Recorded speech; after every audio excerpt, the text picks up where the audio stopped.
Last date 103 ചെറിയ പുസ്തകം ഉള്ളത് കൊണ്ടുവന്നു.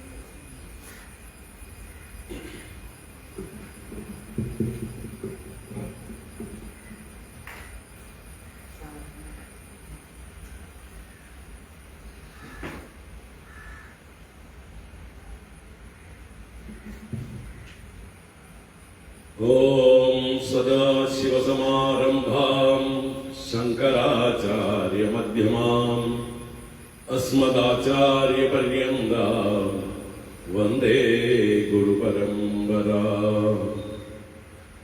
ശ്രുതിസ്മൃതിപുരാണാനാം ആലയം കരുണാലയം നമാമി ഭഗവത്പാദം ശങ്കരം ലോകശങ്കരം.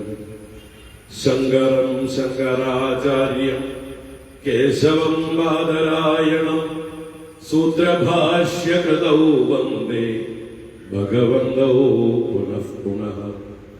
ഈശ്വരോ ഗുരുരാത്മേതി മൂർത്തിഭേദ വിഭാഗിനി വ്യോമവദ്വ്യാപ്തദേഹായ ദക്ഷിണാമൂർത്തയേ നമഃ. അജ്ഞാനാന്തർഗഹനപതിതാൻ ആത്മവിദ്യോപദേശൈഃ ത്രാഗം ലോകാൻ ഭവതവശിഖാ താപസംവച്യമാനാൻ മുക്ത്വാ മൗനം വടവിടവിനോ മൂലതോ നിഷ്പദന്തി. ശംഭോർമൂർത്തിശ്ചരതി ഭുവനേ ശങ്കരാചാര്യരൂപാ. ശംഭോർമൂർത്തിശ്ചരതി ഭുവനേ ശങ്കരാചാര്യരൂപാ.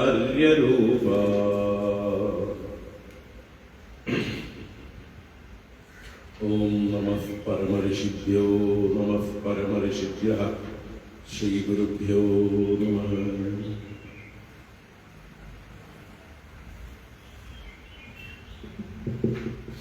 ഹരി ഓം. എല്ലാവർക്കും നമസ്കാരം.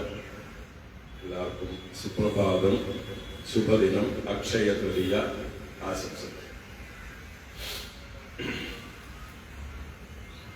അക്ഷയ തൃതീയ, ബലരാമ ജയന്തി, മറ്റ് അനേക പുണ്യദിവസം ആണെന്ന് രാവിലെ പറഞ്ഞിരുന്നു. ശങ്കരാചാര്യര് ഭിക്ഷയ്ക്ക് പോയെടുത്ത് ഒന്നുമില്ലാത്ത ദാരിദ്ര്യം കണ്ട് കനകധാരാ സ്തോത്രം കൊണ്ട് ലക്ഷ്മി ദേവിയുടെ അനുഗ്രഹം ആ ഗൃഹത്തിലേക്ക് വർഷിച്ച അതിൻ്റെ സ്മരണ ദിവസമാണ് ഇന്ന്. അത് കാനടിയിലെ ശ്രീകൃഷ്ണ ക്ഷേത്രത്തിൽ വളരെ വിശേഷമായിട്ട് വർഷങ്ങളായി കനകധാര യജ്ഞമായി ആചരിക്കുന്നു. നമ്മൾ രാവിലെ അവിടെ പോയി തൊഴാനൊക്കെ പോയി. കനകധാര നെല്ലിക്ക, സ്വർണ്ണ നെല്ലിക്ക, വെള്ളി നെല്ലിക്ക, സാധാരണ നെല്ലിക്ക അല്ലേ ഒക്കെ അവിടെ അഭിഷേകം നടക്കുന്നുണ്ട്. എല്ലാം കണ്ടിട്ട് വന്നു. എല്ലാവർക്കും മഹാലക്ഷ്മിയുടെ അനുഗ്രഹം ഉണ്ടാകട്ടെ, ആചാര്യ ഭഗവത്പാദരുടെ അനുഗ്രഹം ഉണ്ടാവട്ടെ. നമുക്ക് ആചാര്യ ഭഗവത്പാദരുടെ സാധനാ പഞ്ചകം എന്ന കൃതിയാണ് നമ്മൾ കഴിഞ്ഞ 2 ദിവസം ഈ നേരത്തെ ചർച്ച ചെയ്തു. 2 ശ്ലോകങ്ങൾ ഒരുവിധം വ്യാഖ്യാനിച്ചു. ഇനിയും 3 ശ്ലോകങ്ങൾ ബാക്കിയുണ്ട്.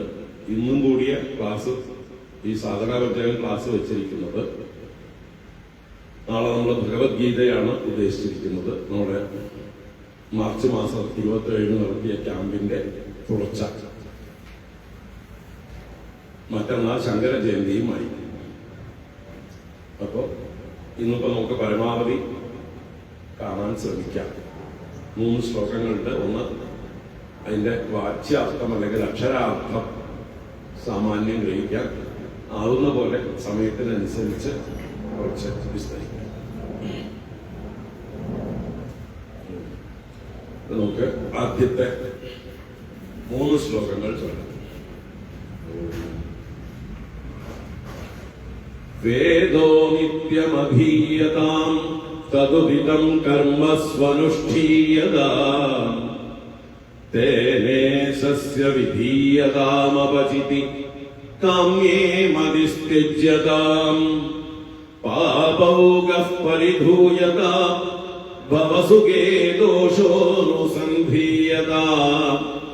ആത്മേച്ഛാ വ്യവസീയതാം നിജഗൃഹാത്തൂർണം വിനിർഗമ്യതാം സംഗഃ സത്സു വിധീയതാം ഭഗവതോ ഭക്തിർദൃഢാധീയതാം ശാന്ത്യാദിഃ പരിചീയതാം ദൃഢതരം കർമാസു സന്ധ്യജ്യതാം സദ്വിദ്വാനുപസപ്യതാം പ്രതിദിനം തത്പാദുകാ സേവ്യതാം ബ്രഹ്മൈകാക്ഷരമധ്യതാം ശ്രുതിശിരോ വാക്യം സമാകർണ്യതാം വാക്യാർത്ഥശ്ച വിചാര്യതാം ശ്രുതിശിരഃ പക്ഷഃ സമാശ്രീയതാം ദുസ്തർക്കാത് സുവിരമ്യതാം ശ്രുതിമതസ്തർക്കോനുസന്ധീയതാം ബ്രഹ്മാസ്മീതി വിഭാവ്യതാം അഹരഹര ഗർവഃ പരിത്യജ്യതാം ദേഹോഹം അതിരുജ്യതാം ബുധജനൈർവാദഃ പരിത്യജ്യതാം.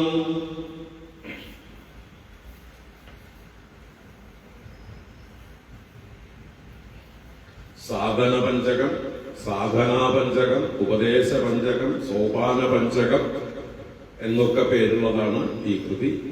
അതിന്റെയൊക്കെ അർത്ഥമൊക്കെ പറഞ്ഞു. അപ്പൊ ഓരോ ശ്ലോകങ്ങളിലും 8 ഉപദേശങ്ങൾ വീതം 40 ഉപദേശങ്ങളാണ് ആകെ ഈ കൃതിയിൽ ഉള്ളത്.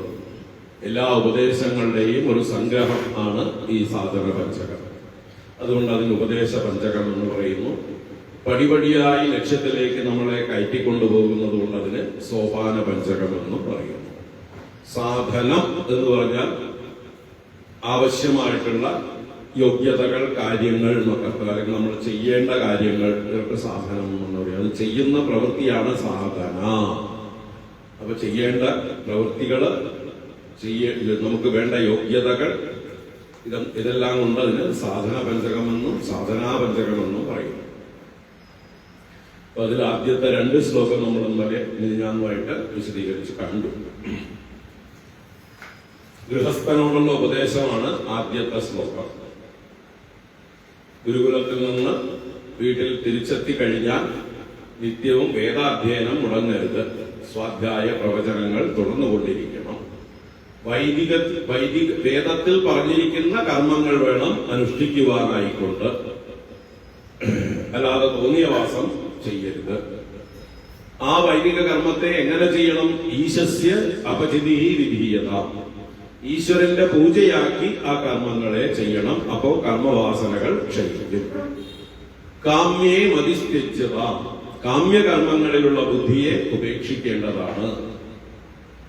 പാപൗക പരിതൂയതാം, ഇത്രയും കാലം ആർജിച്ചിരിക്കുന്ന പാപസമൂഹങ്ങളെയെല്ലാം നശിപ്പിക്കാനുള്ള പ്രവൃത്തിയാണ്, സത്കർമ്മങ്ങളാണ് ചെയ്യേണ്ടത്.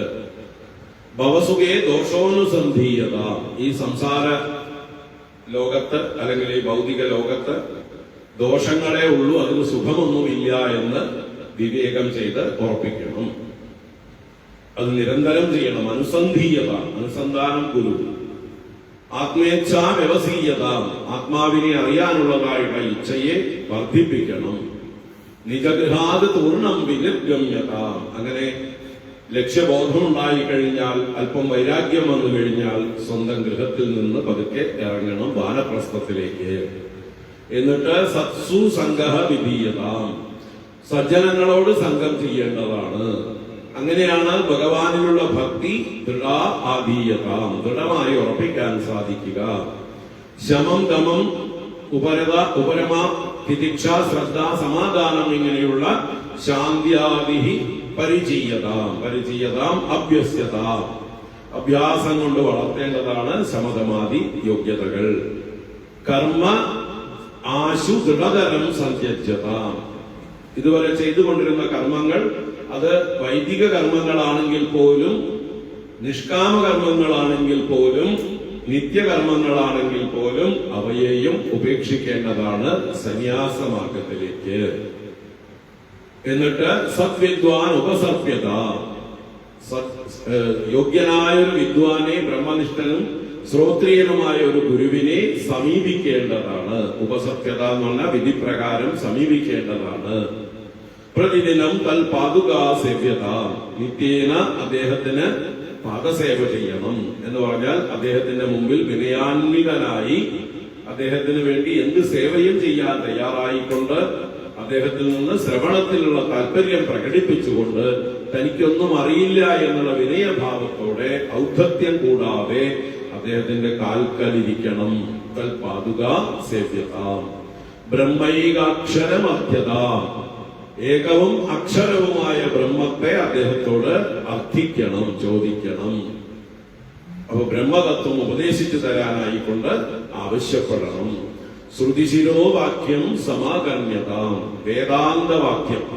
ശ്രുതി ശിരസ് എന്ന് പറഞ്ഞാൽ വേദത്തിന്റെ ശിരസ്, വേദാന്തം ഉപനിഷത്ത്. ആ ഉപനിഷത് വാക്യം സമാകർണ്യത, ഉപനിഷത് വാക്യമാണ്, വേദാന്ത വാക്യമാണ് ഗുരുവിൽ നിന്ന് ശ്രവണം ചെയ്യേണ്ടത്.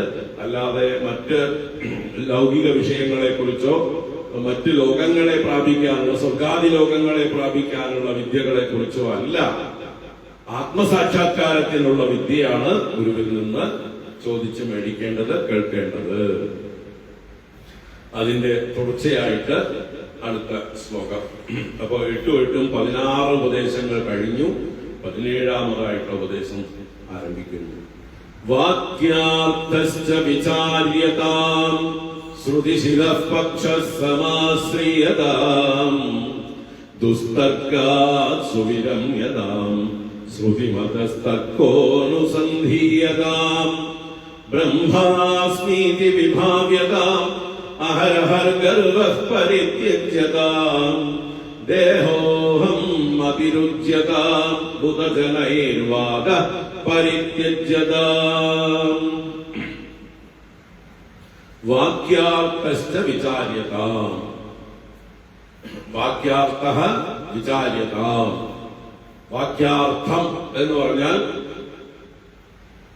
ഉപദേശിക്കപ്പെട്ടതായിട്ടുള്ള വാക്യങ്ങളുടെ അർത്ഥത്തെ വിചാരണ ചെയ്യേണ്ടതാണ്, വിചാരം ചെയ്യേണ്ടതാണ്. മറ്റൊരർത്ഥം വാക്യാർത്ഥം എന്ന് പറയുമ്പോൾ മഹാവാക്യാർത്ഥം എന്നർത്ഥം. വാക്യങ്ങൾ എന്ന് പറഞ്ഞാല് വേദത്തിൽ, ഉപനിഷത്തുകളിൽ അനേക വാക്യങ്ങളുണ്ട്. അതിലൊക്കെ വെച്ച് വിശേഷപ്പെട്ട വാക്യങ്ങളെയാണ് മഹാവാക്യങ്ങൾ എന്ന് പറയുന്നത്. 4 വേദങ്ങളിൽ 4 മഹാവാക്യങ്ങൾ എന്ന് പറയുന്നു. അപ്പോ ഐതരേയ ഉപനിഷത്ത് പ്രജ്ഞാനം ബ്രഹ്മ എന്നുള്ള മഹാവാക്യത്തെ പറയുന്നു. ചൈതന്യമാണ്, ബോധമാണ്, കോൺഷ്യസ്നെസ് ആണ് ബ്രഹ്മം എന്ന്. ബ്രഹ്മത്തെ കുറിച്ചിട്ടുള്ള ഒരു പ്രസ്താവനയാണ്, സത്യമായിട്ടുള്ള പ്രസ്താവനയാണ്. എന്താണ് ബ്രഹ്മം എന്ന് നമ്മൾ വിചാരം ചെയ്ത് ഉറപ്പിക്കേണ്ടത് ഈ രീതിയിലാണ്. ഈ എല്ലാ അറിവുകളുടെയും പിന്നിൽ പ്രവർത്തിക്കുന്ന ബോധമാണ്, ചൈതന്യമാണ് പ്രജ്ഞാനം എന്ന് പറയുന്ന ആ ഭാവം. അപ്പൊ ആ പ്രജ്ഞാനമാണ് അഥവാ ചൈതന്യമാണ്, നിർവിശേഷമായ ജ്ഞാനമാണ് ബ്രഹ്മം എന്ന് ഐതരേയ ഉപനിഷത്ത്. അത് കഴിഞ്ഞ് യജുർവേദത്തിലെ ബൃഹദാരണ്യക ഉപനിഷത്ത് അഹം ബ്രഹ്മാസ്മി എന്ന മഹാവാക്യം ഉപദേശിക്കുന്നു. സാമവേദത്തിലെ ഛാന്തോക്യ ഉപനിഷത്ത് തത്വമസി എന്ന മഹാവാക്യം ഉപദേശിക്കുന്നു. അഥർവവേദത്തിലെ മാണ്ഡൂക്യ ഉപനിഷത്ത് അയമാത്മാ ബ്രഹ്മ എന്ന മഹാവാക്യം ഉപദേശിക്കുന്നു. അപ്പൊ ഈ മഹാവാക്യങ്ങളൊക്കെ ഇക്വേഷൻസ് ആണ്, സമവാക്യങ്ങളാണ്. എന്താ സമം? എന്തിനെയാണ് അവിടെ ബാലൻസ് ചെയ്യുന്നത്, ഇക്വേറ്റ് ചെയ്യുന്നത്? ജീവ ഈശ്വര തത്വങ്ങളെ, ജീവനെയും ഈശ്വരനെയും താരതമ്യം ചെയ്ത് രണ്ടും ഒന്നാണ് എന്ന് സ്ഥാപിക്കുന്ന വാക്യങ്ങളാണ് ഈ മൂന്ന് വാക്യങ്ങൾ.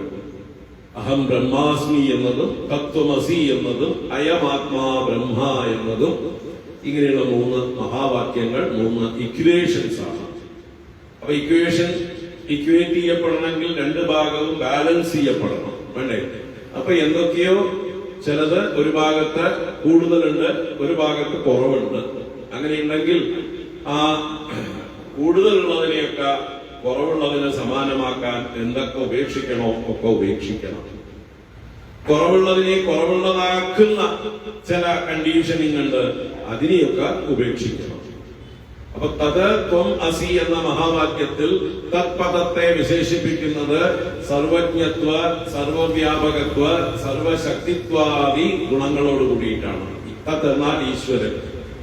ആ ഈശ്വരനെ സർവജ്ഞത്വ, സർവശക്തിത്വ, സർവവ്യാപകത്വത്വായി ഗുണങ്ങളായി വർണ്ണിക്കുന്നു. ത്വം പദമാകട്ടെ ജീവനെ സൂചിപ്പിക്കുന്നു. അല്പജ്ഞത്വ, അല്പശക്തിത്വ, അല്പവ്യാപകത്വ വിശേഷണങ്ങളാണ് അവിടെയുള്ളത്. അപ്പൊ ഈ വിശേഷണങ്ങളെ മുഴുവൻ നീക്കിക്കഴിഞ്ഞാൽ സർവജ്ഞ, സർവശക്തി, സർവവ്യാപകത്വങ്ങളാകുന്ന മൂന്ന് വിശേഷങ്ങളെ ഈശ്വരനിൽ നിന്നും നീക്കുക. അല്പജ്ഞ, അല്പശക്തിത്വ, അല്പവ്യാപകത്വ വിശേഷണങ്ങളെ ജീവനിൽ നിന്നും നീക്കിക്കഴിഞ്ഞാൽ പിന്നെ രണ്ടിലും ശേഷിക്കുന്നത് ചൈതന്യം മാത്രം. അപ്പൊ ചൈതന്യത്തെ വിശേഷണങ്ങളെ കൊണ്ടാണ് ചെറുതും വലുതുമാക്കിയിരിക്കുന്നത്. ആ വിശേഷണങ്ങൾ നീക്കിക്കഴിഞ്ഞാൽ ആ വസ്തു ഉള്ളതായിരിക്കുന്നു. ഉദാഹരണത്തിന് ഒരു സമുദ്രത്തെ തരംഗത്തോട് സമമാക്കി ചെയ്യുമ്പോൾ തരംഗം സമുദ്രം തന്നെയാണ് എന്ന് പറയണമെങ്കിൽ എന്ത് വേണം? തരംഗത്തിന് തരംഗത്വം നൽകുന്ന ഉപാധികളെ ഉപേക്ഷിക്കണം, സമുദ്രത്തിന് സമുദ്രത്വം നൽകുന്ന ഉപാധികളെ ഉപേക്ഷിക്കണം. എന്നിട്ട് രണ്ടിലും പൊതുവായിട്ടുള്ളത് എന്താണ്? ജലം. ആ ജലത്തെ മാത്രം വേർതിരിച്ചെടുക്കുമ്പോ സമുദ്രവും തരംഗവും ജലം തന്നെയാണ്. അതുകൊണ്ട് രണ്ടും ഒന്നാണ്. വാസ്തവത്തിൽ രണ്ടില്ല. തരംഗം തന്നെയാണ് സമുദ്രം, സമുദ്രം തന്നെയാണ് തരംഗം. രണ്ടും ജലം മാത്രമാണ്. ഇങ്ങനെ വേർതിരിച്ചറിയാൻ ഉള്ള പല പദ്ധതികളുണ്ട്. എന്താ പറയാ, വാക്യാർത്ഥ വിചാര പദ്ധതികള്. അത് വേദാന്ത പദ്ധതികളില് പ്രക്രിയകൾ എന്ന് പറയും. പലതരത്തിലുള്ള പ്രക്രിയകളെ കൊണ്ട് ഈ ബാലൻസ് ചെയ്യുന്ന ആ ഒരു പദ്ധതിയുണ്ട്. ഇപ്പൊ നമ്മള് മാത്തമാറ്റിക്സിലൊക്കെ ഇക്വേഷൻസ് തന്നു കഴിഞ്ഞാല് അതിനെ എങ്ങനെയാണ് ബാലൻസ് ചെയ്യുന്നത് എന്നുള്ളതായിട്ടുള്ള കാര്യങ്ങളുണ്ട്. അപ്പൊ അതുപോലെ തന്നെ ഇവിടെയും ഈ പ്രക്രിയ, വേദാന്ത പ്രക്രിയകളിലൂടെ തത്പദം ത്വംപദം ഇതിനെ ബാലൻസ് ചെയ്യുന്നു. അതുപോലെ അഹം ബ്രഹ്മാസ്മി എന്നതിലും ഈ ഒരു ബാലൻസ് ആണ്. ഈ ഞാൻ ബ്രഹ്മമാകുന്നു എന്ന് പറയുമ്പോൾ ഞാൻ എന്തെല്ലാം അല്ല എന്നുള്ളത് വേർതിരിക്കണം. യഥാർത്ഥ സ്വരൂപം എന്താണ് എന്ന് തിരിച്ചറിയുമ്പോഴാണ് ഞാൻ ബ്രഹ്മമാണെന്ന് ഉറപ്പിക്കാൻ പറ്റുക. അതുപോലെ അയമാത്മാ ബ്രഹ്മ, ഈ ആത്മാവ് തന്നെയാണ് ബ്രഹ്മം. എന്നിലെ എന്നെ ഞാനാക്കുന്ന ചൈതന്യമായ ആ ആത്മാവ് തന്നെയാണ് ബ്രഹ്മം.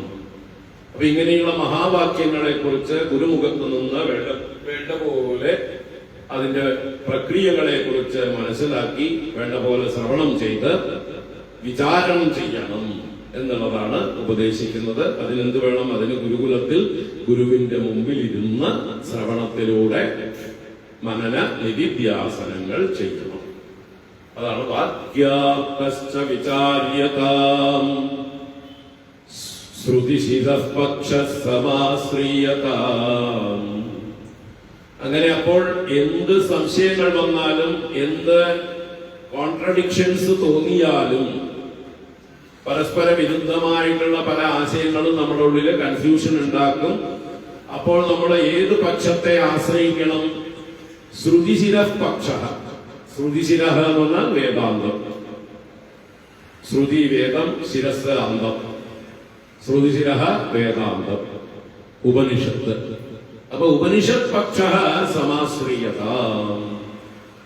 ആ വേദാന്ത പക്ഷത്തെ വേണം സ്വീകരിക്കാൻ. ആ വേദാന്തമാണ് പരമസത്യം. ബാക്കി വേദങ്ങളിൽ എവിടെയെങ്കിലും കർമ്മകാണ്ഡങ്ങളിലോ മറ്റു പല സ്ഥലങ്ങളിലും പലതും പറഞ്ഞിട്ടുണ്ടെങ്കിൽ ഉപാസനയ്ക്ക് വേണ്ടിയിട്ടൊക്കെ പലതും പറഞ്ഞിട്ടുണ്ടാവും. അതൊക്കെ അവിടെ മാത്രം പ്രസക്തമായിട്ടുള്ളതാണ്. അത് പാരമാർത്ഥിക സത്യങ്ങളല്ല. പാരമാർത്ഥിക സത്യങ്ങളെ കുറിച്ച് പ്രതിപാദിക്കുന്നതാണ് വേദാന്തം. മറ്റത് നമ്മളെ ഉയർത്തി കൊണ്ടുവരാൻ വേണ്ടി ഈ പാരമാർത്ഥിക സത്യം ഗ്രഹിക്കാനുള്ള പാകത നേടാൻ വേണ്ടിയിട്ടാണ് നമ്മൾ ഉപാസനകൾ ചെയ്യുന്നതോ മറ്റ് കർമ്മയോഗങ്ങൾ അനുഷ്ഠിക്കുന്നതോ ഒക്കെ. ഇപ്പൊ കർമ്മയോഗമാണ് കർമ്മകാണ്ഡം. വൈദികങ്ങളായ കർമ്മങ്ങളൊക്കെ ഈശ്വരാർപ്പണമാക്കി ചെയ്യാനായിട്ട് നമ്മളെ പറയുന്നു. അതിൽ തന്നെ എല്ലാ കർമ്മങ്ങളും മാറ്റിവെച്ച് നമ്മൾക്കൊരു ഇഷ്ടദേവതയെ തെരഞ്ഞെടുത്തുകൊണ്ട് അതിനെ ഉപാസിക്കുന്നതാണ് ഉപാസനാ കാണ്ഡങ്ങളിൽ ഉപദേശിച്ചിരിക്കുന്ന പല വിദ്യകൾ എന്നാ പറയുക.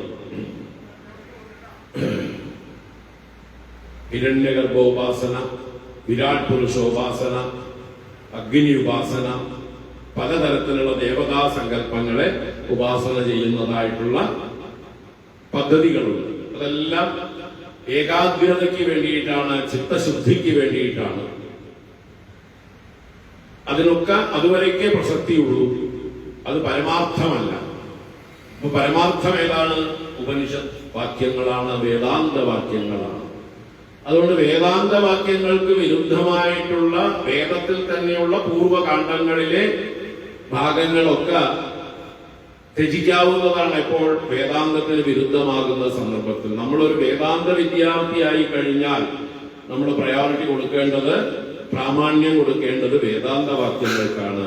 അല്ലാതെ ഞാൻ പഠിച്ച വേദവാക്യങ്ങളെല്ലാം എപ്പോഴും പ്രമാണങ്ങളല്ല. അത് ഭഗവാൻ തന്നെ ഗീതയില് ഉപേക്ഷിച്ച് കാണിച്ചു തരുന്നുണ്ട്. യാമിമാ പുഷ്പിതാം വാചം പ്രവദന്തി അവിപശ്ചിതഃ വേദവാദരതാഃ പാർത്ഥ അന്യതസ്തീതി വാദിനഃ കാമാത്മാനഃ സ്വർഗപദാഃ ജന്മകർമ്മ ഫലപ്രദാം ക്രിയാവിശേഷ ബഹുളാം ഭോഗൈശ്വര്യഗതിം പ്രതി ഭോഗൈശ്വര്യ പ്രസക്താനാം തയാപഹൃതചേതസാം വ്യവസായാത്മികാ ബുദ്ധിഃ സമാഗൗ ന വിധീയതേ. അതുകൊണ്ട് ത്രൈഗുണ്യ വിഷയാവേദാഃ നിസ്ത്രൈഗുണ്യോപവാർജുന നിർദ്വന്ദ്വോ നിത്യസത്വസ്ഥഃ നിർയോഗക്ഷേമ ആത്മവാൻ. ഇങ്ങനെയൊക്കെ പല സന്ദർഭങ്ങളിലും ഭഗവാൻ ആ വൈദിക കർമ്മങ്ങളെ നിന്ദിക്കുന്ന രീതിയിൽ സംസാരിച്ചിട്ടുണ്ട്. എന്ന് വെച്ചാൽ ആ ഉയർന്നു കഴിഞ്ഞാൽ പിന്നെ നമ്മള് ഇപ്പോഴും ഇല്ലേ, നമ്മൾ വലിയ ക്ലാസ്സുകളിൽ എത്തിക്കഴിഞ്ഞാൽ LKGയിലും 1ാം ക്ലാസ്സിലും പഠിച്ചതായിട്ടുള്ള അതേ കാര്യം തന്നെ പഠിക്കണം എന്ന് പറഞ്ഞുകൊണ്ടിരിക്കുവോ? അതിൽ ചിത്രമുള്ള പുസ്തകങ്ങളാണ് തന്നിരുന്നത്, ചിത്രകഥകളാണ് അതിലൊക്കെ ഉണ്ടായിരുന്നത്. അതൊക്കെ എപ്പോഴും വേണമെന്ന് ആരെങ്കിലും പറയാറുണ്ടോ? വലിയ ക്ലാസ്സുകളിൽ എത്തിക്കഴിയുമ്പോൾ അവിടെ വലിയ ക്ലാസ്സിൽ എത്തുമ്പോൾ ചിത്രങ്ങളൊക്കെ പോകും. അവിടെ പറഞ്ഞിരുന്ന പൊട്ടക്കഥകളൊക്കെ മാറും. അവിടെ പാടിയിരുന്ന പൊട്ടപ്പാട്ടുകളൊക്കെ മാറുന്നർത്ഥം. അങ്ങനെയുള്ള പാട്ടുകളൊക്കെ വലിയ ക്ലാസ്സിൽ പാടിയത് അല്ലേ? കുട്ടികൾ ഒരിക്കലും വളരാൻ പോകുന്നില്ല. ട്വിങ്കിൾ ട്വിങ്കിൾ ലിറ്റിൽ സ്റ്റാർ, അതാണോ പ്രമാണം? കുട്ടികൾ അക്ഷരം പഠിക്കാനും ചില ശബ്ദങ്ങൾ പുറപ്പെടുവിക്കാനും ചെറിയ ചെറിയ കാര്യങ്ങൾ മനസ്സിലാക്കാനും വേണ്ടി പാടിയതാണ് അന്നത്തെ ആ പാട്ടുകൾ. അത് പോസ്റ്റ് ഗ്രാജുവേഷൻ ലെവലിലും ട്വിങ്കിൾ ട്വിങ്കിൾ പാടിക്കൊണ്ട് ആരെങ്കിലും ഇരിക്കുവോ? ഒരിക്കലും ഇല്ല, അല്ലേ? അപ്പൊ അതുപോലെയാണ് വൈദികങ്ങളായിട്ടുള്ള കാര്യങ്ങളിലും വേദങ്ങളിൽ പറഞ്ഞിരിക്കുന്ന ചെറിയ കാര്യങ്ങളുണ്ട്, പ്രധാന കാര്യങ്ങളുണ്ട്. അത് ഏത് സ്ഥാനം കൊടുക്കണം എന്നുള്ളത് വകതിരിവ് വേണം. അല്ലാതെ എല്ലാം വേദത്തിൽ പറഞ്ഞതാണ് നമ്മൾ തലയിൽ പൊക്കിക്കൊണ്ട് നടക്കേണ്ട കാര്യം ഇല്ല. അപ്പൊ അതാണ് ശ്രുതിശിരപക്ഷ സമാശ്രീയതാം. ശ്രുതിശിരപക്ഷ വേദാന്ത പക്ഷത്തെ ആശ്രയിക്കേണ്ടതാണ്. കാരണം അതാണ് പ്രമാണം, അതാണ് പാരമാർത്ഥിക സത്യം. അപ്പൊ നമ്മുടെ സനാതന ധർമ്മത്തില് പ്രാമാണിക ഗ്രന്ഥങ്ങൾ എന്ന് പറയുന്നത് പ്രസ്ഥാനത്രയങ്ങളാണ്. ബാക്കിയൊക്കെ ഇതിന് വിരുദ്ധാണെങ്കിൽ തള്ളിക്കളയാവുന്നതാണ്. ഇനി അതിന്റെ സ്ഥാനത്ത് അതിനെ നിർത്തേണ്ടതാണ്. ഇതിഹാസ പുരാണങ്ങളിലോ അല്ലെങ്കിൽ വേദത്തിന്റെ മറ്റ് കാണ്ഡങ്ങളിലോ ഒക്കെ പല കഥകളും പറഞ്ഞിട്ടുണ്ടാവും, പല കാര്യങ്ങളും പറഞ്ഞിട്ടുണ്ടാവും. അതിനൊന്നും വലിയ പ്രാമാണ്യമില്ല. അതൊക്കെ നമ്മളെ വളർത്തിക്കൊണ്ടുവരാൻ വേണ്ടി മാത്രമുള്ളതാണെന്ന് വകതിരിവ് എല്ലാവർക്കും ഉണ്ടാവണം. അപ്പൊ പ്രസ്ഥാനത്രയം എന്താണ്? പ്രസ്ഥാനത്രയം പ്രമാണങ്ങളായിട്ടുള്ള 3 കാര്യങ്ങൾ. അത് ഉപനിഷത്തുക്കൾ, ഭഗവത്ഗീത, ബ്രഹ്മസൂത്രം. 10 ഉപനിഷത്തുക്കൾ മാത്രമേ പ്രമാണമായിട്ട് എടുക്കുള്ളൂ. ബാക്കി കുറെ ഉപനിഷത്തുക്കളുണ്ട്. 108 ഉപനിഷത്തുക്കൾ, 1008 ഉപനിഷത്തുക്കൾ എന്നൊക്കെ നഷ്ടപ്പെട്ടതിനെ കുറിച്ച് പറയും. 108 അവൈലബിൾ ആണ്. 1008 900 നഷ്ടപ്പെട്ടു. അപ്പൊ ഈ 108 ഉപനിഷത്തുക്കളിൽ തന്നെ ഉപാസനാപരമായിട്ടുള്ള പല കാര്യങ്ങളും പറഞ്ഞിട്ടുണ്ട്. അതുകൊണ്ട് അവയൊന്നും പരമപ്രമാണങ്ങളല്ല. അതുകൊണ്ടാണ് ആചാര്യ ഭഗവത്പാദര് അതൊന്നും ഭാഷ്യം രചിച്ചില്ല, വ്യാഖ്യാനിച്ചില്ല. പ്രമാണമാക്കി എടുക്കാവുന്നതായിട്ടുള്ള 10 ഉപനിഷത്തുക്കൾ മാത്രമേ ആദിശങ്കര ഭഗവത്പാദര് വ്യാഖ്യാനിച്ചുള്ളൂ. ബാക്കിയുള്ളതൊക്കെ 2ാം സ്ഥാനമോ 3ാം സ്ഥാനമോ 4ാം സ്ഥാനത്തോ നിർത്തേണ്ടതാണ്. ആവശ്യമുള്ളവർ മാത്രം അത് പഠിക്കുകയും അതിൽ പറഞ്ഞിരിക്കുന്ന വിദ്യകള് അനുസരിക്കുകയും ചെയ്യാം. യോഗ ബിന്ദു ഉപനിഷത്ത് എന്നൊക്കെ പറഞ്ഞ് യോഗ എന്താ പറയുക, അനുഷ്ഠാനങ്ങളെ കുറിച്ചൊക്കെ പറയുന്നതായിട്ടുള്ളത് അതൊക്കെ വേണ്ടവർക്ക് മതി. എല്ലാവർക്കും പഠിക്കാനുള്ളതല്ല. അതൊന്നും പ്രമാണവുമല്ല. അപ്പൊ പ്രമാണം എന്നുള്ളത് ഈ 10 വേദാന്ത വാക്യങ്ങളെ കുറിച്ച് ചർച്ച ചെയ്യുന്നതായിട്ടുള്ള പരമപ്രമാണമായിട്ടുള്ള സത്യത്തെ കുറിച്ച് പറയുന്ന 10 ഉപനിഷത്തുക്കളാണ്, ദശോപനിഷത്തുക്കൾ. അതുപോലെ അത് ശ്രുതി പ്രമാണം, സ്മൃതിയാണ് ഭഗവത്ഗീത. ഇതിഹാസമായ ഭാരതത്തിലെ ഭഗവത്ഗീത സ്മൃതി പ്രമാണമാണ്. മറ്റത് യുക്തി പ്രമാണമാണ് ബ്രഹ്മസൂത്രം. വ്യാസൻ തന്നെ രചിച്ച ബ്രഹ്മസൂത്രം. അതിൽ യുക്തിയാണ്. ഈ വേദത്തിൽ പറഞ്ഞിരിക്കുന്ന കാര്യങ്ങളെ യുക്തിഭദ്രമായിട്ട് അടുക്കി ചിട്ടയോടുകൂടി 555 സൂത്രങ്ങളെ കൊണ്ട് വ്യാഖ്യാനിച്ചിരിക്കുന്നതാണ് ബ്രഹ്മസൂത്രം. അതിന്റെ ഭാഷ്യവും ആചാര്യ ഭഗവത്പാദർ രചിച്ചിരിക്കുന്നു. അങ്ങനെ ഈ പ്രസ്ഥാനത്രയങ്ങൾക്കാണ് ആചാര്യ ഭഗവത്പാദർ ഭാഷ്യം രചിച്ച് ലോകത്തിന് വെളിച്ചം കൊടുത്തിരിക്കുന്നത്. അപ്പൊ അതാണ് നമ്മൾ സ്വീകരിക്കേണ്ടത്. ശ്രുതിശിര പക്ഷ സമാശ്രീയത. അല്ലാതെ ഉപനിഷത്തിന് വിരുദ്ധമായിട്ട് എത്ര വലിയ ഗ്രന്ഥമായിക്കോട്ടെ, രാമായണമായിക്കോട്ടെ, മഹാഭാരതമായിക്കോട്ടെ, ഭാഗവതമായിക്കോട്ടെ, അതിൽ നിന്നൊക്കെയുള്ള ഏതെങ്കിലും വചനങ്ങൾ കോട്ടിങ്ങുമായിട്ട് വന്നാൽ വേദവിരുദ്ധമാണെങ്കിൽ അതൊന്നും നിലനിൽക്കുകയില്ല. അതെല്ലാം അപ്രമാണമായി തീരും. അതുകൊണ്ട് ശ്രുതിശിരപക്ഷ സമാശ്രീയത. ദുസ്തർക്കാത് സുവിരമ്യതാം. ദുസ്തർക്കാത് സുവിരമ്യത. സുഷ്ടുവിരമ്യത, നന്നായി വിരമിക്കേണ്ടതാണ്. എവിടുന്ന്? ദുസ്തർക്കത്തിൽ നിന്ന്. ഇവിടെ തർക്കം എന്ന് പറഞ്ഞാല് ബുദ്ധിയുടെ വ്യായാമമാണ്. ചിന്തിക്കുക എന്നാണ് തർക്കിക്കുക എന്ന വാക്കിന്റെ അർത്ഥം. തർക്കിക്കുക എന്ന് പറഞ്ഞാല് മറ്റൊരാളോട് തർക്കിക്കണം എന്നില്ല. നമ്മൾ സ്വയം നമ്മളോട് തന്നെ ഉരച്ചു നോക്കി ചിന്ത ചെയ്യുന്നതിനെയാണ് തർക്കിക്കുക എന്ന് പറയുന്നത്. നമ്മൾ കേട്ടതും കണ്ടതും അനുഭവിച്ചതും ആയിട്ടുള്ള കാര്യങ്ങളെ നമ്മുടെ യുക്തി ഉപയോഗിച്ചുകൊണ്ട് ശാസ്ത്രങ്ങളുടെയും വെളിച്ചത്തിൽ വിചാരം ചെയ്യുന്നതിനാണ് തർക്കം എന്ന് പറയുന്നത്. നമ്മുടെ ലോജിക് ഉപയോഗിക്കുക. തർക്കം എന്നാൽ ലോജിക് എന്ന് അർത്ഥം, അല്ലേ? അപ്പൊ നമ്മുടെ ആ ചിന്താ സാമർത്ഥ്യത്തെ, വിവേക സാമർത്ഥ്യത്തെ വേണ്ട പോലെ മനനത്തിനായിക്കൊണ്ട് ഉപയോഗിക്കുന്നതാണ് തർക്കം. അപ്പൊ ദുസ്തർക്കാത് സുവിരമ്യത എന്ന് പറഞ്ഞാലോ, ആവശ്യമില്ലാത്ത കാര്യങ്ങളെ കുറിച്ച് ചിന്തിച്ച് തല പുണ്ണാക്കാതിരിക്കുക. അനാവശ്യ കാര്യങ്ങളെ കുറിച്ച്, അതിന്റെ കാര്യകാരണങ്ങളെ കുറിച്ച് ചിന്തിക്കാതിരിക്കുക.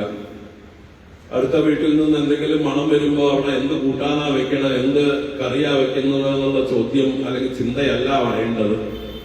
അടുത്ത വീട്ടിൽ എന്തെങ്കിലും ബഹളം കേൾക്കുമ്പോൾ അവിടെ ഭാര്യയും ഭർത്താവും കലഹമാണോ എന്ന് ചിന്തിക്കുകയല്ല വേണ്ടത്. അത് ആവശ്യമുള്ളപ്പോ നമ്മളത് തലയിടേണ്ട ഘട്ടം വന്നാൽ മാത്രം തലയിടുക, അവരെ എന്താ പറയുക ആശ്വസിപ്പിക്കാനായിക്കൊണ്ട്. മറ്റത് നമ്മൾ ആവശ്യമില്ലാത്തടത്തൊന്നും പോയി തലയിട്ട് തല കൊണ്ടാക്കേണ്ട കാര്യം ഇല്ല. വഴി കൂടെ പോകുന്ന വയ്യാവേലിയൊന്നും തലയിലെടുത്ത് വെക്കേണ്ടതില്ല. അതുകൊണ്ട് അനാവശ്യ ചിന്തകളിൽ നിന്ന് വിരമിക്കൂ എന്നാണ് ദുസ്തർക്കാത് സുവിരമ്യത എന്നതുകൊണ്ട് ഉദ്ദേശിച്ചത്. ശ്രുതിമതസ്തർക്കോ അനുസന്ധീയത.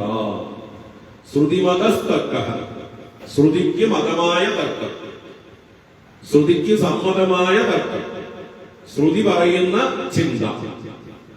അപ്പോ നമ്മുടെ ചിന്തകൾ നമ്മളെ നയിക്കേണ്ടത്, നിയന്ത്രിക്കേണ്ടത് ആ ശ്രുതി പറയുന്ന കാര്യങ്ങളെ കൊണ്ടാവണം. വേദത്തിൽ, വേദാന്തത്തിൽ എന്താണോ അവസാന വാക്കായി പറഞ്ഞിരിക്കുന്നത് അത് മറക്കാതെ അതിനനുസരിച്ചിട്ടുള്ള ലോജിക്ക് നമ്മുടെ ഉള്ളില് ചെയ്യുക, ചിന്ത ചെയ്യുക, വിചാരം ചെയ്യുക. ശ്രുതിമതസ്തർക്ക അനുസന്ധീയത. അനുസന്ധീയത നിരന്തരം വിചാരം ചെയ്യണം. അപ്പൊ വേദവാക്യം തത്വമസി എന്ന് പറഞ്ഞു. നിങ്ങൾക്ക് ബോധ്യമില്ലെങ്കിലും നിങ്ങൾ വിചാരം ചെയ്യുക. ബോധ്യമായിട്ടില്ല, ഗുരുക്കന്മാര് പല വഴികളും പറഞ്ഞു തന്നിട്ടുണ്ട്, പല പ്രക്രിയകളും പറഞ്ഞു തന്നിട്ടുണ്ട്. ഏതെല്ലാം രീതിയിൽ വേണം ഇത് ബാലൻസ് ചെയ്യാനായിക്കൊണ്ട്, ഈ ഇക്വേഷനെ നിങ്ങൾ ബാലൻസ് ചെയ്യാനായിക്കൊണ്ട് എന്ന് ഗുരുക്കന്മാർ പറഞ്ഞു തന്നിട്ടുണ്ട്. ആ രീതിയിൽ ചിന്തിക്കുക. അപ്പൊ അതാണ് ശ്രുതിമതസ്തർക്കോനുസന്ധീയത. വേദസമ്മതമായിട്ടുള്ള ചിന്തയെ അനുസന്ധാനം ചെയ്യുക, വിചാരം തുടരുക, നിരന്തരമായ മനന നിധിധ്യാസനങ്ങൾ ചെയ്യുക എന്നർത്ഥം. അപ്പൊ മാത്രമേ നമുക്ക് വെളിവുണ്ടാവുള്ളൂ, കാര്യങ്ങളിൽ തെളിവുണ്ടാവുകയുള്ളൂ. വിഷയത്തിൽ ക്ലാരിറ്റി ഉണ്ടാവാൻ വേദം സമ്മതിക്കുന്ന വഴികളിലൂടെ സഞ്ചരിക്കുക. ശ്രുതിമതസ്തർക്കോനുസന്ധീയത. ഇതൊക്കെ വളരെ വിസ്തരിച്ച് പറയാനുള്ള കാര്യങ്ങളാണ്, എങ്കിലും സാമാന്യം പറയുന്നതേ ഉള്ളൂ. ബ്രഹ്മാസ്മീതി വിഭാവ്യത. ബ്രഹ്മ അസ്മി ഇതി വിഭാവ്യത. വിഭാവ്യത വിശേഷേണ ഭാവ്യത. നല്ലതുപോലെ ഭാവന ചെയ്യൂ. കാരണം നമ്മൾക്ക് ഇപ്പോ വന്നു ചേർന്നിരിക്കുന്ന പ്രശ്നങ്ങളൊക്കെ നമ്മുടെ ഭാവന കൊണ്ട് തന്നെയാണ്. വേണ്ടാത്തതൊക്കെ ഭാവന ചെയ്തിട്ടാണ് നമ്മളിപ്പോ ഈ രൂപത്തിലായിരിക്കുന്നത്. ഇന്നത്തെ നമ്മുടെ ഈ അവസ്ഥ നമ്മുടെ തെറ്റായ ഭാവനകളുടെ ഫലമാണ്. As you think so you become. യത് ഭാവഃ തദ് ഭവതി എന്ന് പറയും. യത് ഭാവഃ തദ് ഭവതി. അപ്പൊ നിങ്ങള് ഇതുവരെ ഞാൻ എന്താണെന്ന് ഭാവിച്ചുവോ അതായി ഭവിച്ചിരിക്കുകയാണ് ഇപ്പോ. അപ്പൊ നമ്മൾ എന്താ ഭാവിച്ചത്? ഞാൻ ഈ ദേഹമാണ്, ഞാൻ ഇന്നാളുടെ മകനാണ്, ഇന്നാളുടെ പൗത്രനാണ്, ഇന്നാളുടെ സഹോദരനാണ്, ഇന്നാളുടെ ഭർത്താവാണ്, ഭാര്യയാണ്, അല്ലെ? ഇങ്ങനെ ഓരോരോ കൽപ്പനകൾ, ഭാവനകൾ നമ്മളിൽ അടിച്ചേൽപ്പിച്ചു. വാസ്തവത്തിൽ നമ്മൾ ആരാണ്? ഇതൊക്കെ സാഹചര്യം കൊണ്ട് നമ്മളിൽ ആരോപിതങ്ങളായിട്ടുള്ള ചില റോളുകളാണ്, സ്ഥാനങ്ങളാണ്, വിശേഷണങ്ങളാണ്. യഥാർത്ഥ ഞാൻ ആരാണ്? ബ്രഹ്മാസ്മി. അതാണ് ബ്രഹ്മാസ്മീതി വിഭാവ്യത. അഹം ബ്രഹ്മ അസ്മി. ഞാൻ ഈ പ്രപഞ്ചത്തിന്റെ മുഴുവൻ കാരണഭൂതമായ വസ്തുവാകുന്നു, ഏറ്റവും വലിയ വസ്തുവാകുന്നു, ആ ചൈതന്യമാകുന്നു, സച്ചിദാനന്ദ ബ്രഹ്മമാണ് എന്റെ സ്വരൂപം. അതിനെക്കുറിച്ചുള്ള അറിവില്ലായ്മ കൊണ്ട് ഞാൻ എന്നെ തന്നെ പലതായി ധരിച്ചു. അപ്പൊ ഇനി എന്ത് ചെയ്യണം? അതിനെ അകറ്റണം. ഈ തെറ്റിദ്ധാരണകളൊക്കെ അകറ്റണം. അതിനുള്ള വിചാരമാണ് ആചാര്യ ഭഗവത്പാദം തന്നെ നമുക്ക് മെഡിറ്റേറ്റ് ചെയ്യാനായിക്കൊണ്ട്, അല്ലെങ്കിൽ അനുസന്ധാനം ചെയ്യാനായിക്കൊണ്ട് തന്നിരിക്കുന്ന നിർവാണ ശക്തം മുതലായിട്ടുള്ള സ്തോത്രങ്ങൾ, അല്ലെ? മനോബുദ്ധ്യഹങ്കാര ചിത്താനി നാഹം ന ച ശ്രോത്ര ജിഹ്വേ ന ച ഘ്രാണ നേത്രേ ന ച വ്യോമ ഭൂമിർന തേജോമ വായുഃ ചിദാനന്ദരൂപ ശിവോഹം ശിവോഹം ചിദാനന്ദരൂപ ശിവോഹം ശിവോഹം. അപ്പൊ ഇതിങ്ങനെ പാടിയത് കൊണ്ട് മനസ്സിലാവോ, ഉറയ്ക്കോ? അപ്പൊ അതിനെന്ത് വേണം? ഈ നിർവാണ ഷഡ്കത്തിന് കൂടുതൽ വ്യക്തത വരാനായിക്കൊണ്ട് അദ്ദേഹം മറ്റ് പ്രകരണ ഗ്രന്ഥങ്ങൾ തന്നിട്ടുണ്ട്. വിവേക ചൂടാമണി പോലെ അത് പഠിച്ചാലേ ഈ മനോബുദ്ധി അഹങ്കാര ചിത്താനി നാഹം എന്ന് എങ്ങനെ നിരാകരിക്കണം എന്ന് അറിയുള്ളൂ. വെറുതെ പാടിയതുകൊണ്ട് നിരാകരിക്കാൻ പറ്റില്ല. പറ്റുമോ? അപ്പൊ എന്താണ് മനസ്സ്, മനസ്സിന്റെ സ്വഭാവം എന്താണ്, ഘടന എന്താണ്, പ്രവർത്തനം എന്താണ്, എന്തുകൊണ്ട് ഞാൻ മനസ്സല്ല, എങ്ങനെ മനസ്സല്ല ഞാനെന്ന് നിരൂപിക്കാൻ സാധിക്കും, ഞാൻ ബുദ്ധിയല്ല എന്ന് എങ്ങനെ നിരൂപിക്കാൻ കഴിയും, അഹങ്കാരമല്ല ഞാനെന്ന് എങ്ങനെ നിശ്ചയിക്കാം, ഇതൊക്കെ വളരെ വ്യക്തമായിട്ട് പദ്ധതിയായിട്ട് വിവേക ചൂടാമണി പോലെയുള്ള കൃതികളില് വ്യക്തമാക്കി തന്നിട്ടുണ്ട്. അപ്പൊ അതിന്റെ ബാക്ക്ഗ്രൗണ്ട് വേണം, അത് പഠിച്ച് അതിലെ അർത്ഥം ഉൾക്കൊണ്ടുകൊണ്ട് വേണം ഇത് പാടിക്കൊണ്ടിരിക്കാൻ. മനോബുദ്ധി അഹങ്കാര ചിത്താനിനാഹം. അല്ലാതെ ജനിച്ച ഉടനെ ഇത് പാടിയാലൊന്നും ശരിയാവില്ല അല്ലെ? ആദ്യത്തെ ഉപദേശം നിർവാണ ഷഡ്കം. രക്ഷപ്പെടൂ? ഒരിക്കലും ഇല്ല. നിർവാണ ഷഡ്കം ഗ്രഹിക്കണമെങ്കിൽ അത് അനുസന്ധാനമാണ്, നിധിധ്യാസന വാക്യങ്ങളാണത്. അപ്പൊ അതിന് ആദ്യം ചെയ്യേണ്ടത് ശ്രവണ മനനങ്ങളാണ്. ആ ശ്രവണ മനനത്തിനുള്ളതായിട്ടുള്ള ഗ്രന്ഥമാണ് വിവേക ചൂടാമണി പോലെയുള്ള പ്രകരണങ്ങൾ. ശ്രവണ മനനം കഴിഞ്ഞിട്ടാണ് നിധിധ്യാസനം. ഇത് കുറെ ആൾക്കാര് ഒന്നും പഠിക്കില്ല, നേരെ നിർവാണ ഷഡ്കം ചൊല്ലിക്കൊണ്ടിരിക്കും. ഒരിക്കലും അവര് കരകയറാൻ പോകുന്നില്ല.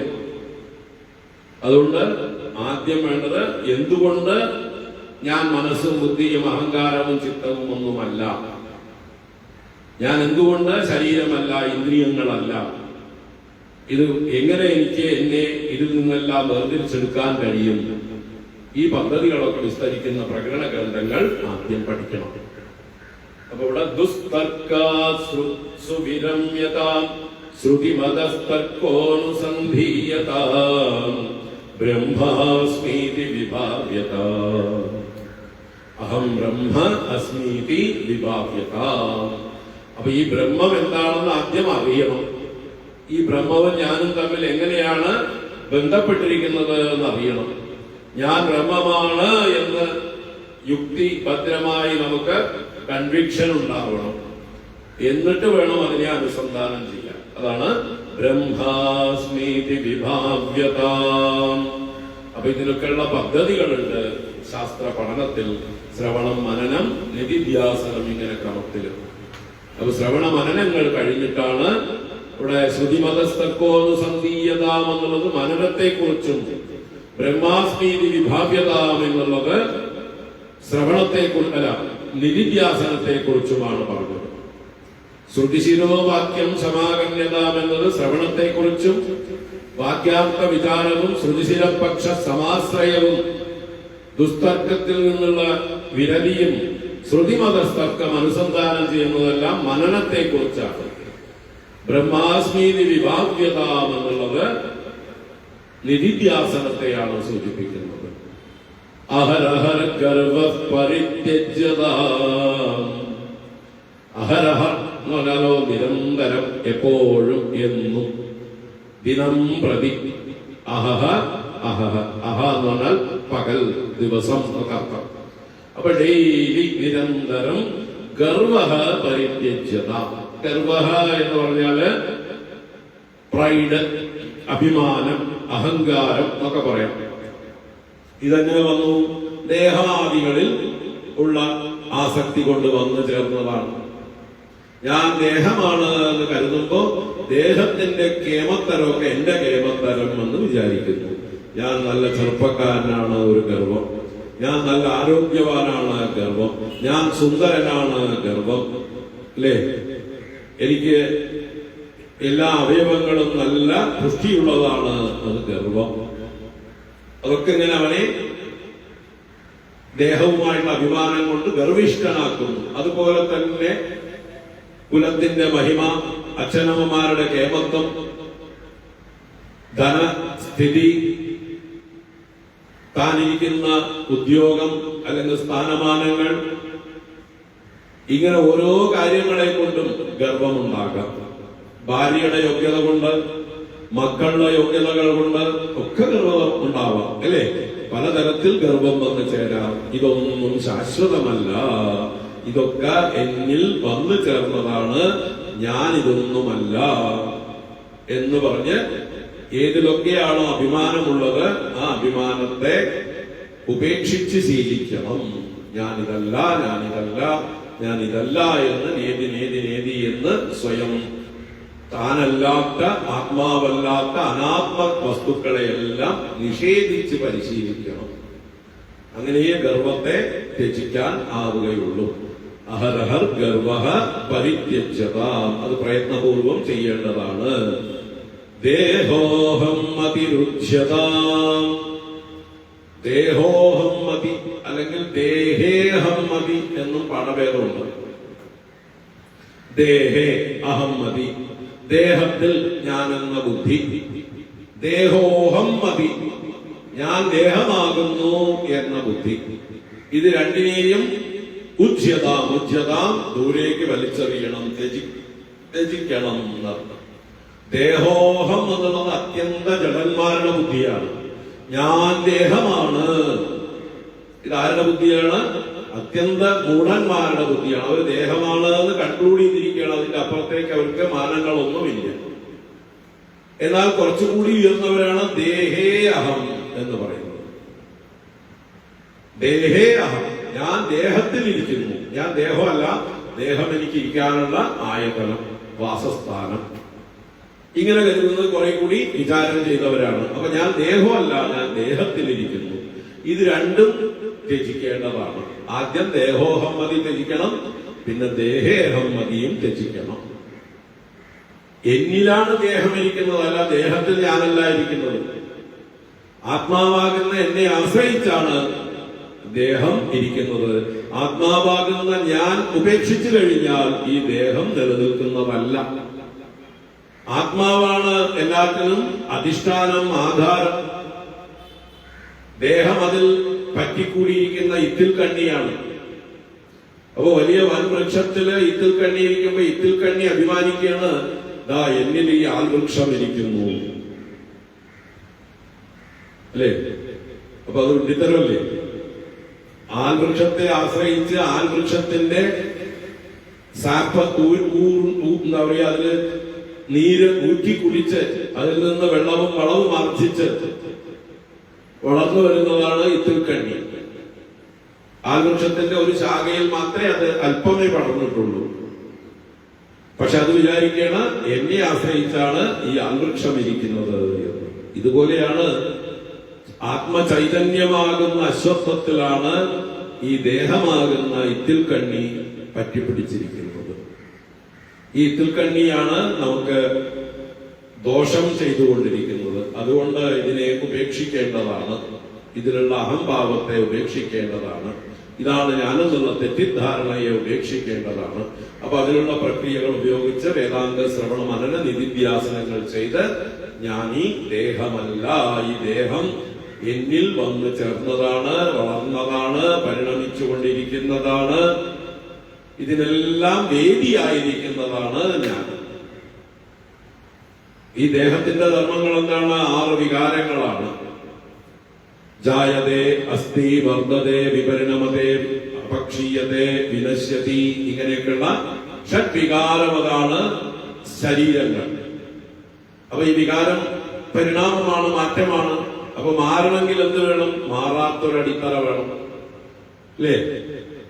റെയിൽ പാളം ഓടാത്തത് കൊണ്ടാണ് അതിന് വണ്ടികൾക്ക് കുതിച്ച് പായാൻ പറ്റുന്നത്. ഒരു നൃത്തരംഗം, ഒരു സ്റ്റേജ് സ്റ്റാറ്റിക്കായി നിൽക്കുന്നത് കൊണ്ടാണ് അതിന്റെ മുകളില് പല വേഷങ്ങളും വന്ന് കളിച്ചു പോകാൻ സാധിക്കുന്നത്. അപ്പൊ അതെല്ലാം പരിണമിക്കുന്നതാണ്, വേഷങ്ങളൊക്കെ വന്നു പോകുന്നതാണ്, സ്റ്റേജ് മാത്രമാണ് സ്ഥിരം. റെയിൽ പാളം സ്ഥിരമാണ്, വണ്ടി പലതും വന്നു പോയിക്കൊണ്ടിരിക്കുന്നു. ഇതുപോലെയാണ് ആത്മാവിൽ ശരീരം വന്നും പോയിക്കൊണ്ടിരിക്കുന്നത്, പരിണമിച്ചുകൊണ്ടിരിക്കുന്നത്. അപ്പൊ ആത്മാവാണ് കൂടസ്ഥൻ. കൂടസ്ഥൻ എന്നാൽ കൂടവത് തിഷ്ഠതി, അടിത്തറയായി നിൽക്കുന്നത്. കൊല്ലന്റെ ആലയിലെ കൂടം എന്ന് പറഞ്ഞാൽ ആ ആൻവിൽ എന്ന് പറയുന്ന ബേസ്, അതിന്റെ മുകളിലാണ് പണിയായുധങ്ങളെല്ലാം രൂപം പ്രാപിച്ച് പോയിക്കൊണ്ടിരിക്കുന്നത്. അപ്പൊ കൂടം എന്നും ഒരുപോലെ ഇരിക്കുന്നു. അതുപോലെയാണ് ആത്മ. ഈ വിചാരം ചെയ്തുകൊണ്ട് ഞാൻ ആത്മ ആണ്, ബ്രഹ്മമാണ്, അല്ലാതെ ശരീരമല്ല എന്നുള്ള വിചാരം ഉറപ്പിക്കണം. ദേഹേ അല്ലെങ്കിൽ ദേഹോഹം മതി ഉച്യത, ദേഹത്തിൽ ഞാനെന്ന ബുദ്ധിയെ ഉപേക്ഷിക്കേണ്ടതാണ്. ബുധജനൈർവാദ പരിത്യജ്യത, ബുധജനൈഹി നല്ല ബോധമുള്ളവരായ ജ്ഞാനികളോടുള്ള വാദം, മഹാത്മാക്കളുമായി, പണ്ഡിതന്മാരുമായി, ജ്ഞാനികളുമായി വാദം ഉപേക്ഷിക്കേണ്ടതാണ്. അവരോട് എന്ത് ചെയ്യാം? അവരോട് നമുക്ക് അറിയാത്ത കാര്യങ്ങളെ കുറിച്ച് സംശയം അവതരിപ്പിക്കാം. അതാണ് നല്ല സംവാദം. ബാക്കിയുള്ള വാദം വിവാദങ്ങളും അല്ലെ, വിദണ്ഡവാദങ്ങളും ഒക്കെയാണ്, ജൽപ്പങ്ങളും തർക്കങ്ങളും ഒക്കെയാണ്. സംവാദമാണ് വേണ്ടത്, അറിയാൻ വേണ്ടി ചോദിക്കാം. അപ്പൊ ബുധജനങ്ങളോട് അനാവശ്യമായി നമ്മുടെ ഗർവം പ്രകടിപ്പിച്ചുകൊണ്ട്, അഹങ്കാരം പ്രകടിപ്പിച്ചുകൊണ്ട് തർക്കിക്കാതിരിക്കാം. അവരിൽ നിന്ന് കിട്ടാവുന്ന അറിവുകൾ നമുക്ക് സമാഹരിക്കാം. അതിന് വിനയാന്വിതരായി അവരുടെ പാദത്തിൽ ഇരിക്കാം, അവരെ സേവിക്കാം, അവരോട് ചോദ്യം ചെയ്യാം. തദ്വിദ്ധി പ്രണിപാതേന പരിപ്രശ്നേന സേവയാ ഉപദേക്ഷ്യന്തി തേ ജ്ഞാനം ജ്ഞാനിനസ്തത്വദർശിനഃ. അതുകൊണ്ട് ഉപജനങ്ങളോട് തർക്കിക്കാൻ, സംവാദം എന്താ പറയുക, അനാവശ്യമായിട്ടുള്ള വാദങ്ങൾക്ക് പോകാതിരിക്കുക.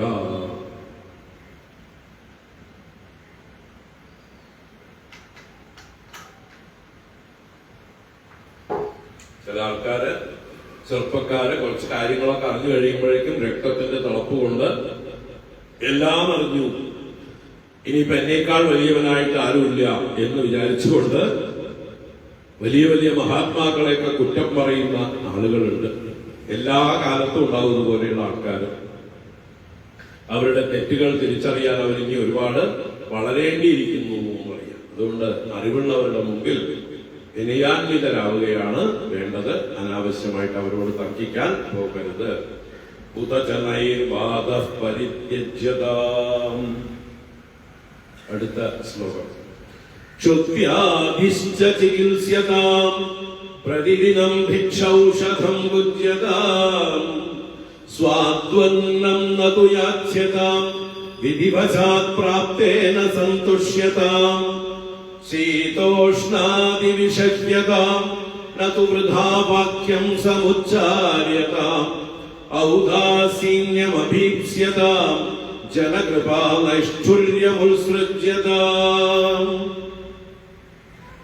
ക്ഷുദ്വ്യാധിശ്ച ചികിത്സ്യതാം. ക്ഷുത്താകുന്ന വ്യാധിക്ക് ചികിത്സ ചെയ്യണം. അപ്പൊ ക്ഷുത്തൊരു വ്യാധിയാണ്. വ്യാധി എന്ന് പറഞ്ഞാൽ ശരീരത്തിനുണ്ടാകുന്ന ക്ഷീണമാണ്, അനാരോഗ്യമാണ്. അപ്പൊ ശരീരത്തിൽ ക്ഷുത്ത എന്ന് പറയുന്ന ഒരു രോഗം സ്ഥിരമായിട്ട് ഇരിപ്പുണ്ട്. അത് ഇടയ്ക്കിടയ്ക്ക് തലപൊക്കും. സമയാസമയങ്ങളിൽ നമ്മുടെ ശീലങ്ങൾക്കനുസരിച്ച് അത് പൊക്കും. ദിവസവും 2 നേരമേ ഒരാൾ ഭക്ഷണം കഴിക്കുന്നുള്ളൂ, അതാണ് അയാൾ ശീലിച്ചതെങ്കിൽ അയാൾക്ക് 2 നേരേ ഈ വ്യാധി വരുള്ളൂ. 3 നേരം ശീലിച്ചവരാണെങ്കിൽ 3 നേരം ഈ വ്യാധി തലപൊക്കും. 1 നേരം മാത്രം കഴിച്ച് ശീലിച്ചവർക്കോ ആ 1 നേരേ പ്രശ്നമുള്ളൂ. 4 നേരവും 5 നേരവും കഴിക്കുന്നവർക്കോ അതുപോലെ ആയിരിക്കും പ്രശ്നം, അല്ലേ? അതൊക്കെ നമ്മുടെ ശീലങ്ങൾ കൊണ്ട് വന്നു ചേരുന്നതാണ്. അതിന് നമ്മളെ അച്ഛനമ്മമാർക്കും പങ്കുണ്ട്. നമ്മള് ബാല്യത്തിൽ എങ്ങനെ ശീലിച്ചു പോകും, അല്ലേ? പെട്ടെന്നൊന്നും മാറ്റാൻ സാധ്യമല്ല. ചൊട്ടയിലെ ശീലം ചുടല വരെ. ആ ബാല്യത്തിൽ തന്നെ ഇതുപോലെയുള്ള നിയന്ത്രിക്കാനുള്ള നല്ല ശീലങ്ങൾ അഭ്യസിക്കണം. ഈ വിശപ്പ് എന്നുള്ള വ്യാധി വരാതിരിക്കാൻ എന്ത് ചെയ്യണം, എങ്ങനെ ജീവിക്കണം എന്ന് ബാല്യത്തിൽ തന്നെ ശീലിച്ചാൽ നല്ലതാണ്. എന്തായാലും അതൊരു വ്യാധിയായിട്ടാണ് ഇവിടെ ശങ്കരാചാര്യ ഭഗവത്പാദർ പറയുന്നത് ക്ഷുത് വ്യാധിശ്ച ചികിത്സ്യത. അപ്പൊ വ്യാധി വന്നാൽ എന്ത് ചെയ്യണം? ചികിത്സിക്കണം. ചികിത്സിച്ചില്ലെങ്കിൽ വ്യാധി വർദ്ധിക്കും, ശരീരത്തെ നശിപ്പിക്കും, നമ്മളെ കൊണ്ടേ പോകൂ. അപ്പൊ അതിനിട കൊടുക്കാതിരിക്കാൻ വിശപ്പ് എന്ന രോഗത്തിന് ചികിത്സ കൊടുക്കുക. അപ്പൊ അതിനെന്ത് ചെയ്യണം? അതിനുള്ള മറുപടി പറയാണ്. എങ്ങനെയാണ് ക്ഷുത്താകുന്ന വ്യാധിക്ക് ചികിത്സ നൽകേണ്ടത്? പ്രതിദിനം ഭിക്ഷൗഷധം ഭുജ്യതാം.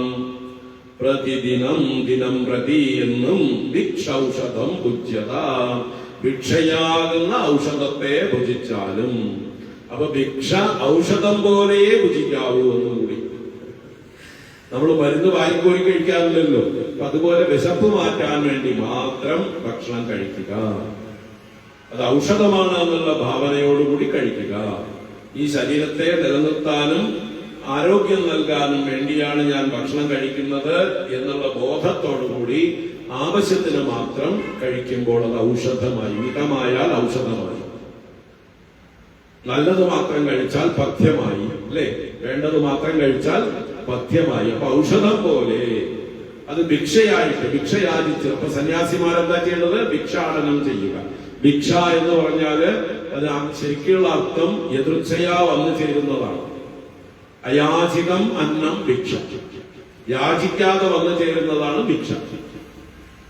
പക്ഷെ നമ്മൾ ചിലപ്പോ ഒരു ആളില്ലാത്തൊരു സ്ഥലത്ത് ഇരുന്ന് കഴിഞ്ഞാൽ ചിലപ്പോ ഒന്നും വന്നില്ലെങ്കിലോ എന്നുള്ള ശങ്ക കൊണ്ട് എന്ത് ചെയ്യാം? എഴുന്നേറ്റ് നടക്കാം, ഒരു 3 ഗൃഹങ്ങളിൽ ചെല്ലാം. ഭവതി ഭിക്ഷാന്തേഹി, ഭവതി ഭിക്ഷാന്തേഹി, ഭവതി ഭിക്ഷാന്തേഹി എന്ന് ഒരു ഗൃഹത്തിൽ 3 പ്രാവശ്യം വീതം 3 ഗൃഹങ്ങളിൽ ചെന്ന് പറയാം. ആദ്യത്തെ ഗൃഹത്തിൽ തന്നെ ഭിക്ഷ കിട്ടിയാൽ 2ഉം 3ഉം വേണ്ട. രണ്ടാമത്തതിൽ കിട്ടിയാൽ മൂന്നാമത്തത് വേണ്ട. മൂന്നാമത്തതിൽ കിട്ടിയാൽ അത് കഴിക്കുക. 3ലും കിട്ടിയില്ലെങ്കിലോ ഇന്ന് നിങ്ങൾക്ക് ഭക്ഷണം പ്രാരബ്ധമില്ല, വിധിച്ചിട്ടില്ല, ഇന്ന് പട്ടിണി കിടക്കുക. അങ്ങനെ പരിശീലിക്കണമെന്നാണ് ഈ ഭിക്ഷാടനം ചെയ്യുന്നവർക്ക് ഉപദേശം. അപ്പൊ അത് ഔഷധം പോലെ ഭുജിക്കുക എന്ന് പറഞ്ഞാൽ അല്പമായിട്ട് ഭുജിക്കുക, ഔഷധമായിട്ട് ഭുജിക്കുക. അതിന്റെ തുടർച്ച തന്നെ ഇനിയും പറയുന്നുണ്ട്. സ്വാദ്വന്നം നതു യാച്യതാം വിധിവശാത് പ്രാപ്തേന സന്തുഷ്യതാം. സ്വാദ്വന്നം നതു യാച്യതാം. സ്വാദു അന്നം, സ്വാദുള്ള ഭക്ഷണം. നതു യാച്യതാം, അത് ചോദിച്ചു മേടിക്കരുത്. എനിക്ക് സ്വാദുള്ളത് മതി, എനിക്ക് ദുസ്വാദുള്ളത് വേണ്ട, എനിക്കിത് വേണ്ട എന്ന് പറയരുത്. പിന്നെന്ത് ചെയ്യണം? വിധിവശാത് പ്രാപ്തേന സന്തുഷ്യത. വിധിവശാത് അവനവന്റെ പ്രാരബ്ധം അനുസരിച്ച് വന്നു ചേർന്നത് കൊണ്ട് സന്തോഷിക്കണം. അപ്പൊ നമ്മൾക്ക് ആരെങ്കിലും ഭക്ഷണം തന്നാൽ അത് ഉപ്പില്ല എന്നോ, ഉപ്പ് കൂടിപ്പോയി എന്നോ, എരിവ് കൂടിപ്പോയി എന്നോ, മധുരം കൂടിപ്പോയോ അല്ലെങ്കിൽ കുറഞ്ഞു പോയി എന്നോ ആവലാതി പറയാതെ കിട്ടിയത് കഴിക്കണം എന്നാണ് സന്യാസിമാര് അവരുടെ ജീവിതത്തിൽ അഭ്യസിക്കേണ്ടത് എന്ന് പറയുന്നത്. അതാണ് എതിർച്ചാലാപ സന്തുഷ്ടി. അതാണ് വിധിവശാ പ്രാപ്തേന സന്തുഷ്യത. സ്വാദ്വന്നം നതു യാച്യതാം. ഇതൊക്കെ നമ്മുടെ വിൽ പവർ വർദ്ധിപ്പിക്കാൻ വേണ്ടിയിട്ടാണ്. നമുക്ക് ധൈര്യം, എവിടെ ചെന്നാലും എന്ത് കിട്ടിയാലും ഏത് സാഹചര്യത്തിലും ഞാൻ ജീവിക്കും എന്നുള്ള ധൈര്യം വർദ്ധിപ്പിക്കാൻ വേണ്ടിയിട്ടാണ്. അപ്പോ വിധിവശാത് പ്രാപ്തേന സന്തുഷ്യതാം. പിന്നെന്ത് പറഞ്ഞു? ശീതോഷ്ണാദി വിഷജ്യതാം. ശീതം, ഉഷ്ണം, ആദി. ആദി കൊണ്ട് ഒരുപാട് കാര്യങ്ങൾ, ദ്വന്ദ്വങ്ങൾ. ശീതം തണുപ്പ്, ഉഷ്ണം ചൂട്, മഴ വെയില്, അല്ലേ? അതുപോലെ സുഖം ദുഃഖം, ലാഭം നഷ്ടം, മാനം അപമാനം, പൂജ നിന്ദ, ഇങ്ങനെ ദ്വന്ദ്വങ്ങള് വന്നും പോയിക്കൊണ്ടിരിക്കും. ഇതെല്ലാം വരുന്നതും പോകുന്നതുമാണ്. ഒന്നും എന്റെ അടുത്ത് നിൽക്കാൻ പോകുന്നില്ല. ഇന്നിപ്പോ ഒരാൾ എന്നെ പ്രശംസിക്കുന്നു, നാളെ ഒരാൾ എന്നെ നിന്ദിക്കും. ഇന്ന് നിന്ദിക്കുന്നു, നാളെ അയാൾ തന്നെ ചിലപ്പോൾ പ്രശംസിക്കും. ഇത് ലോക സ്വഭാവമാണ്. ഇതറിഞ്ഞുകൊണ്ട് അതിനെ സഹിക്കുക, അതിനെ അവഗണിക്കുക. അതാണ് തിതിക്ഷ. അപ്പൊ ശീതം ഉഷ്ണം മുതലായ ദ്വന്ദ്വങ്ങളെ അവഗണിച്ച് ശീലിക്കുക. അതിനെ ഗൗരവമായി എടുക്കാതിരിക്കുക, നിസ്സാരമായി കരുതുക. അത് നിങ്ങളുടെ ശക്തിയെ വർദ്ധിപ്പിക്കും. നേരെ മറിച്ച് നിങ്ങൾ തൊട്ടതിനും പിടിച്ചതിനും ആവലാതി പറഞ്ഞുകൊണ്ടിരുന്നാലോ നിങ്ങൾ വീക്കാവും. നിങ്ങളുടെ മനഃശക്തിയാണ് ചോർന്നു പോകുന്നത്. അതുകൊണ്ട് മനഃശക്തി ചോർന്നു പോകാതിരിക്കാൻ എന്തിനേയും വരുന്നത് ഏതിനേയും ഒരുപോലെ കാണാനുള്ള, സ്വീകരിക്കാനുള്ള, അല്ലെങ്കിൽ അതിനെ നിസ്സാരമായി കാണാനുള്ള മനോഭാവം വർദ്ധിപ്പിക്കുക, പരിശീലിക്കുക. ശീതോഷ്ണാദി വിഷജ്യത നതു വൃഥാവാക്യം സമുച്ചാര്യത. വൃഥാവാക്യം, ഒരു കാര്യവുമില്ലാതെ പ്രയോജനമില്ലാത്ത അർത്ഥരഹിതങ്ങളായ വാക്കുകൾ വെറുതെ പറയാതിരിക്കുക. ഇപ്പൊ നമ്മൾ ഒരാളോട് ആവലാതി പറയുന്നതും വൃഥാവാക്യങ്ങളാണ്, പരദൂഷണങ്ങൾ പറയുന്നത് വൃഥാവാക്യങ്ങളാണ്, ലൗകിക വിഷയങ്ങളെ കുറിച്ച് സംസാരിക്കുന്നതും വൃഥാവാക്യങ്ങളാണ്. അങ്ങനെയുള്ള ആവശ്യമില്ലാത്ത കാര്യങ്ങളിൽ മനസ്സിരുത്താതിരിക്കുക. അത് പല തർക്കങ്ങളിലേക്കും കലഹങ്ങളിലേക്കും അല്ലെ മനസ്സിന്റെ അജിറ്റേഷനിലേക്കും നമ്മളെ നയിക്കും. നമ്മൾ ലക്ഷ്യത്തിൽ നിന്ന് അകന്നു പോകും. അതുകൊണ്ട് അനാവശ്യ സംസാരങ്ങൾ ഒഴിവാക്കുക. അത് വൃഥാവാക്യം സമുച്ചാര്യതാം. വൃഥാവാക്യം സമുച്ചാര്യതാം എന്ന് പറഞ്ഞാൽ ഉച്ചരിക്കേണ്ടതാണ്. നതു എന്ന് മുമ്പേ പറഞ്ഞു, അരുത്. ഔദാസീന്യമവിപ്സ്യതാം. ഔദാസീന്യം എന്ന് പറഞ്ഞാൽ ഉദാസീന ഭാവ. ഉദാസീനത എന്ന് പറഞ്ഞാൽ എന്താ? മുകളിലിരിക്കുന്ന അവസ്ഥയാണ്. ഉദാസീനമാണ്, മുകളിലിരിക്കലാണ് ഉദാസീനത എന്ന് വെച്ചാൽ എന്താ? ഒന്നിലേക്കും ഇറങ്ങിച്ചെല്ലാതിരിക്കുക. നമ്മൾ പറയില്ലേ, ഇറങ്ങിച്ചെല്ലുക, ഇൻവോൾവ് ചെയ്യുക, അതാണ് ഇറങ്ങിച്ചെല്ലുക. അപ്പൊ ആവശ്യമില്ലാത്ത കാര്യത്തിലേക്കൊന്നും നമ്മള് തലയിടാതിരിക്കുക. എല്ലാത്തിനും നിസ്സംഗതയോടുകൂടെ, സാക്ഷീഭാവത്തോടുകൂടെ ഇതിലൊന്നും എനിക്ക് പങ്കില്ല, ഞാനൊന്നും ചെയ്യേണ്ടതില്ല, ഞാൻ തലയിടേണ്ട കാര്യമില്ല എന്ന് വിചാരിക്കാൻ കഴിയണം. എല്ലാവർക്കും കഴിയോ? രജോ ഗുണം വർദ്ധിച്ചിരിക്കുന്നവർക്ക് കഴിയില്ല. സത്വഗുണമുള്ളവർക്ക് മാത്രമേ കുറെയെങ്കിലും കഴിയുള്ളൂ. അപ്പൊ സത്വഗുണം വർദ്ധിക്കണം, സന്യാസഭാവം കുറയ്ക്കണമെങ്കിൽ ആ സത്വഗുണത്തിൽ ഇരുന്നു കൊണ്ട് അനാവശ്യമായിട്ടുള്ള കാര്യങ്ങൾ എനിക്ക് അറിയേണ്ട കാര്യമില്ല, എനിക്ക് അന്വേഷിക്കേണ്ട കാര്യമില്ല, ഞാൻ അതിൽ ഇടപെടേണ്ട കാര്യമില്ല, ഞാൻ മറ്റൊരാൾ ചെയ്യുന്ന തെറ്റിനെ തിരുത്തേണ്ട കാര്യമില്ല. അവരവരുടെ പാട്ടിന് തെറ്റ് തിരുത്തി പഠിക്കട്ടെ, സ്വയം തെറ്റ് ചെയ്ത് അത് തെറ്റാണെന്ന് മനസ്സിലാക്കി പിന്നെ തിരുത്തട്ടെ. ഇങ്ങനെയൊക്കെ നമുക്ക് ആരെന്ത് ചെയ്യുമ്പോഴും അതിലൊന്നും പങ്കില്ലാത്ത രീതിയിൽ ഔദാസീന്യം സാധിച്ചാൽ നമ്മൾ രക്ഷപ്പെട്ടു, നമ്മൾ സ്വതന്ത്രരായി. ഇത് സാധിക്കാറില്ല നമുക്ക്. ആരെങ്കിലും എന്തെങ്കിലും ചെയ്യുമ്പോൾ നമുക്ക് അഭിപ്രായം പറഞ്ഞേ പറ്റൂ. നമ്മൾ ഇടപെട്ട് എന്തെങ്കിലും പറയും. അത് പറയാതിരിക്കാനായിട്ട് ഈ ഔദാസീന്യം അഭ്യസിക്കേണ്ടതാണ്. മിണ്ടാതെ മാറിയിരുന്ന് എന്ത് കണ്ടാലും പ്രതികരിക്കാതിരിക്കുക. അതാണ് ഔദാസീന്യം. അഭീപ്സ്യത, അഭീപ്സാദന ആഗ്രഹം, അഭീപ്സ്യതാം ആഗ്രഹിച്ചാലും. അപ്പോ ഔദാസീന്യഭാവത്തെ ആഗ്രഹിച്ചാലും, ഔദാസീന്യഭാവം സ്വന്തമാക്കാൻ ശ്രമിച്ചാലും, ജനകൃപാ നൈഷ്ഠുര്യം ഉത്സൃജ്യത. ജനങ്ങളുടെ കൃപാ നൈഷ്ഠുര്യ ഭാവങ്ങളെ ത്യജിച്ചാലും, ഉത്സൃജ്യതാം ത്യജ്യത. അപ്പൊ കൃപ എന്ന് പറഞ്ഞാൽ സിമ്പതി. ജനങ്ങൾ എന്റെ നേരെ സിമ്പതി കാണിച്ചില്ലല്ലോ എന്ന് പറഞ്ഞ് നമ്മള് കരയാതിരിക്കുക. സിമ്പതി കാണിക്കാൻ വേണ്ടി നമ്മളൊന്നും പ്രകടിപ്പിക്കാതിരിക്കുക. ആരെങ്കിലും സിമ്പതി കാണിച്ചാൽ അതിനെ ഗണിക്കാതിരിക്കുക. അത് അവരുടെ സ്വഭാവം അവർ കാണിച്ചു, അയ്യോ എന്ന് പറഞ്ഞ് നമ്മുടെ മുമ്പിൽ വന്ന് കരയുമ്പോ എന്താ പണ്ടായത്, എനിക്കൊന്നും ഇല്ലല്ലോ വിശേഷിച്ച്, അന്ന് എന്തിനാ സിമ്പതൈസ് ചെയ്യണമെന്ന് തിരിച്ച് ആ ഒരു ഭാവം ഉണ്ടാവണം. അപ്പൊ നമുക്ക് സ്വയം സിമ്പതി ഉണ്ടാവാതിരിക്കുക. മറ്റുള്ളവര് നമ്മുടെ നേരെ സിമ്പതി കാണിച്ചാൽ അത് എന്റെ നേർക്കല്ല എന്ന് ഉറയ്ക്കാം. എനിക്ക് ആരുടെയും സിമ്പതി വേണ്ട, ആരുടെയും കൃപയ്ക്ക് ഞാൻ പാത്രമല്ല. ഞാൻ എപ്പോഴും സ്വതന്ത്രനാണ്, പൂർണ്ണനാണ്. ഞാൻ കൃപണനല്ല. കൃപണൻ എന്നാൽ ദൈന്യം ബാധിച്ചിരിക്കുന്നവൻ, ദീനൻ, ദയ അർഹിക്കുന്നവൻ. അപ്പൊ സ്വയം ദീനനായി ഭവിക്കാമോ? അയ്യോ അയ്യോ എന്ന് പറഞ്ഞ് താൻ തന്നെ സ്വയം ദൈന്യഭാവം അഭിനയിക്കാതിരിക്കുക.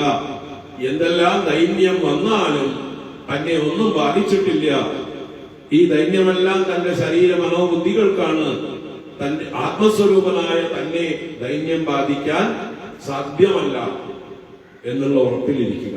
അതാണ് ജനകൃപ അതുപോലെ നൈഷ്ഠുര്യം, ചിലർ നമ്മുടെ നേരെ ക്രൂരമായിട്ട് നിഷ്ഠൂരതയോടെ പെരുമാറും.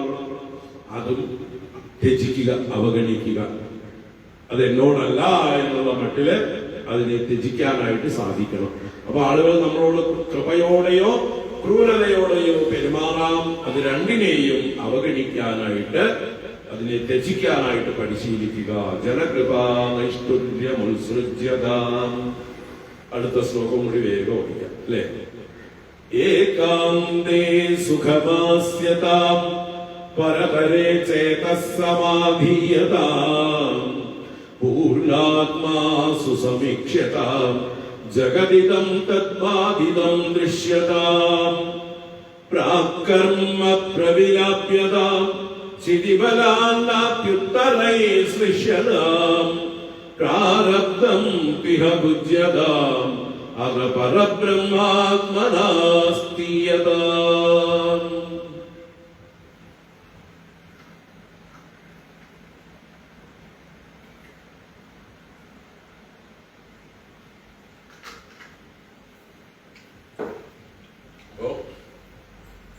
ഈ അവസാന ഭാഗമൊക്കെ ആകുമ്പോഴേക്കും പരിപൂർണമായിട്ടൊരു സന്യാസിക്കുള്ള ഉപദേശമാണ്.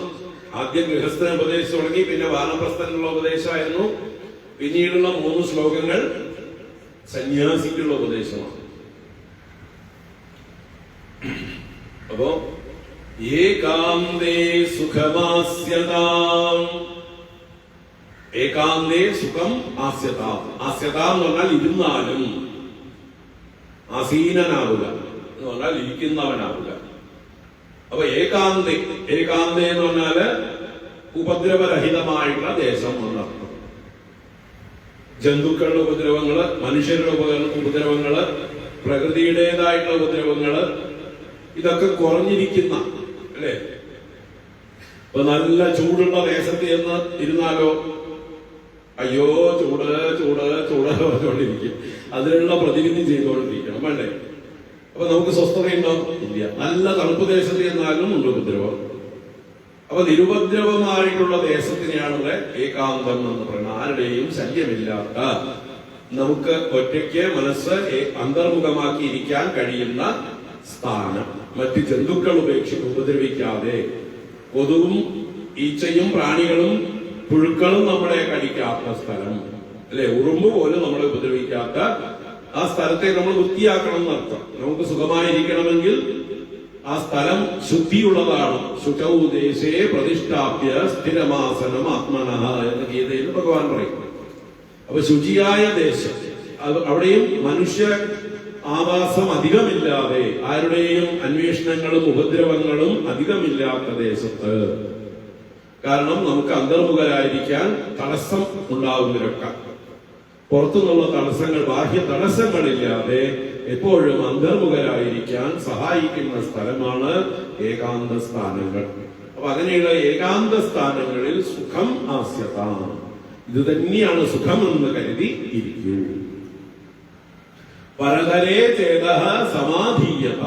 ചേതഃ ചിത്തം, ബുദ്ധി, മനസ്സ്, ഇതിനെല്ലാം പരതരേ സമാധീയത. പരതരേ എന്ന് പറഞ്ഞാലോ ഏറ്റവും പരമായിരിക്കുന്നത്, ശ്രേഷ്ഠമായിരിക്കുന്നത്, ബ്രഹ്മത്തിൽ, ആത്മസ്വരൂപത്തിൽ, ഈശ്വരനിൽ എന്നൊക്കെ പറയാം. അപ്പൊ ഈശ്വരനിൽ അഥവാ ആത്മാവിൽ അഥവാ ബ്രഹ്മതത്വത്തിൽ ചേതഃ മനസ്സിനെ സമ്യക് ആദീയതാം, നന്നായി ഉറപ്പിച്ചാലും ആണ് ധാരണ എന്നൊക്കെ പറയുന്നത്. അപ്പൊ ആസനം കഴിഞ്ഞാൽ ധാരണ അല്ലെ. യമ നിയമ ആസന പ്രാണായാമ പ്രത്യാഹാര ധാരണ ധ്യാന സമാധികളിലെ ചില അംഗങ്ങൾ ഇവിടെ എടുത്ത് പറയുകയാണ്. അപ്പൊ ആസനം പറഞ്ഞു, സുഖമാസ്യത ഏകാന്തേ പരതരേ ചേത സമാധീയണം. ശ്രേഷ്ഠമായ ഈശ്വര ഭാവത്തിൽ, ഏത് ഭാവത്തിലായാൽ നിങ്ങളുടെ മനസ്സ് അതിൽ ഉറയ്ക്കുമോ, സമ്യക് ആധാനം ചെയ്യുമോ, ആ രൂപം സ്വീകരിച്ചോളൂ. ഇഷ്ടദേവതയുടെ രൂപത്തിലാവാം, അല്ലെങ്കിൽ നിർഗുണ നിരാകാരമായ ആ ചൈതന്യം, തത്വം, ബ്രഹ്മതത്വമാവാം. അങ്ങനെയുള്ള പരതരേ ചേത സമാധീയത. പൂർണ്ണാത്മാ സുസമീക്ഷ്യതാം. പൂർണ്ണാത്മാ, പൂർണ്ണമായ ആത്മാ, എല്ലായിടത്തും നിറഞ്ഞിരിക്കുന്ന ആത്മാ. ഈ കാണുന്നതെല്ലാം ആത്മാ തന്നെയാണ്. എല്ലാവരെയും പൂരണം ചെയ്തിരിക്കുന്നത് ആ പുരുഷൻ തന്നെയാണ്, ചൈതന്യം തന്നെയാണ്, ആത്മാ തന്നെയാണ്. ഏന സർവമിതം തദം. ഏതൊന്നിനാലാണോ ഈ ലോകം മുഴുവൻ വ്യാപിക്കപ്പെട്ടിരിക്കുന്നത് അത് തന്നെയാണ് വിഷ്ണു.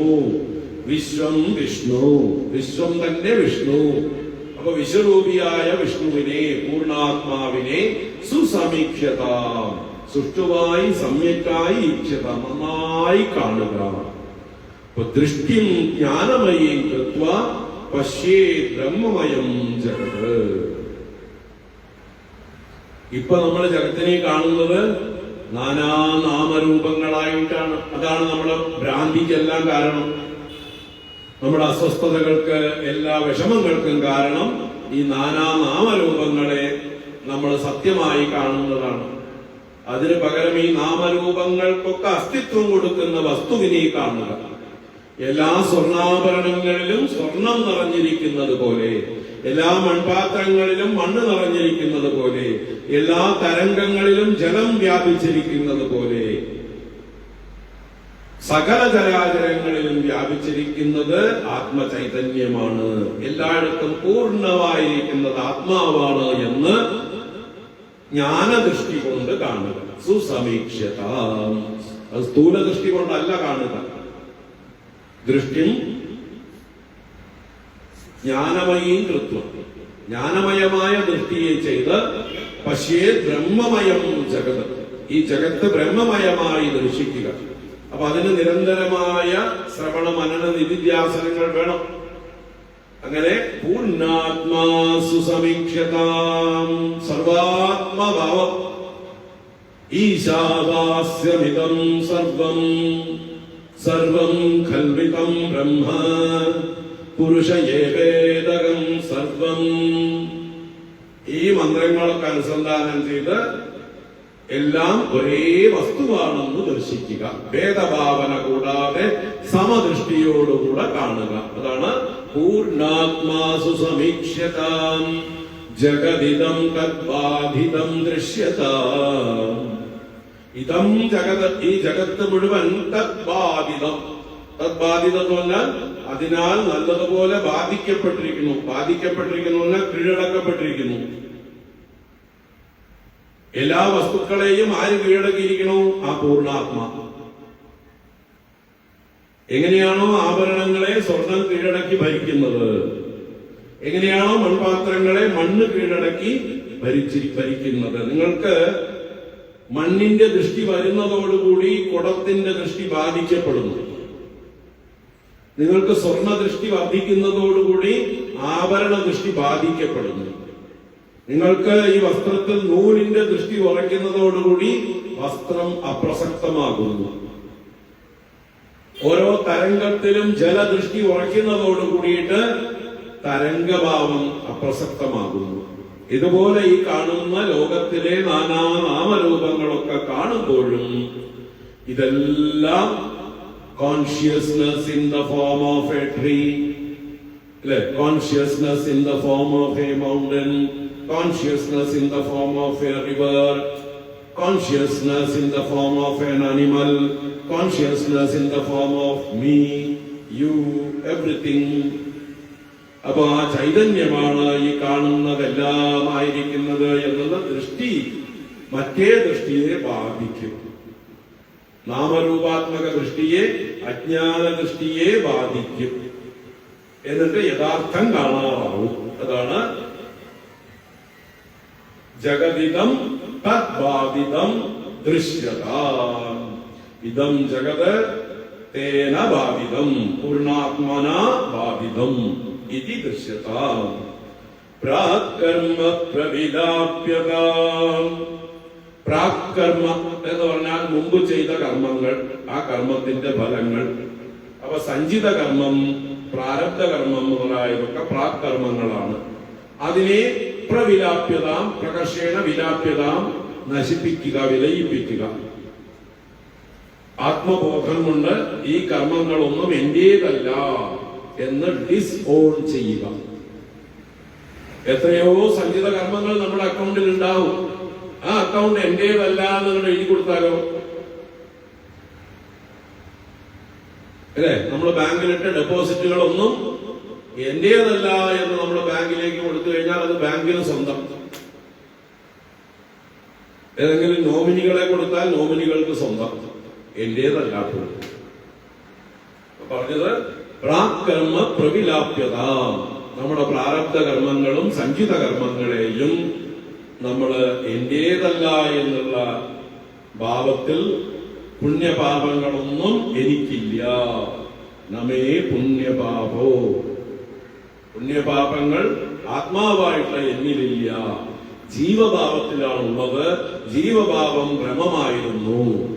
ഞാൻ അല്പമൊന്ന് മയങ്ങിപ്പോയപ്പോ കണ്ടൊരു സ്വപ്നമാണല്ലേ ജീവഭാവം, അല്ലേ? ഞാൻ സ്വപ്നം കണ്ടപ്പോൾ ലോട്ടറി അടിച്ചത് ജാഗ്രതയിൽ പ്രയോജനപ്പെടുവോ? ഒരു പ്രയോജനമില്ല. അതുപോലെയാണ് ഒരു ഭ്രമമായിരുന്നു ഈ കർമ്മങ്ങളെല്ലാം. അതൊന്നും യഥാർത്ഥത്തിൽ എന്നെ സ്പർശിക്കുന്നില്ല. ആത്മാവായിട്ട് എനിക്ക് അതുകൊണ്ട് ഒരു ഉപദ്രവവുമില്ല. അതുകൊണ്ട് എനിക്ക് അതിനെക്കുറിച്ച് മമതയും ഇല്ല. ഇങ്ങനെ ഭാവന ചെയ്ത് പുണ്യപാപങ്ങളെ ക്ഷയിപ്പിക്കാം. നമ്മുടേതല്ല എന്ന് ഡിസ്ഓൺ ചെയ്യാം. അതാണ് പ്രാകർമ്മ പ്രവിലാപ്യതാം ചിതിബലാത് ന അഭി ഉത്തരൈ സൃഷ്യതാം. ചിതിബലം എന്ന് പറഞ്ഞാൽ ജ്ഞാനബലം. ചിതി എന്നാൽ ജ്ഞാനമാണ്, കൺവിക്ഷനാണ്, ബോധമാണ്. അപ്പൊ ജ്ഞാനബലം കൊണ്ട് നാഭി ഉത്തരൈഹി സൃഷ്യത. ഉത്തരൈഹി ഉത്തരകർമ്മങ്ങളെ കൊണ്ട് എന്ന് പറഞ്ഞാൽ ആഗാമി കർമ്മങ്ങളെ കൊണ്ട്.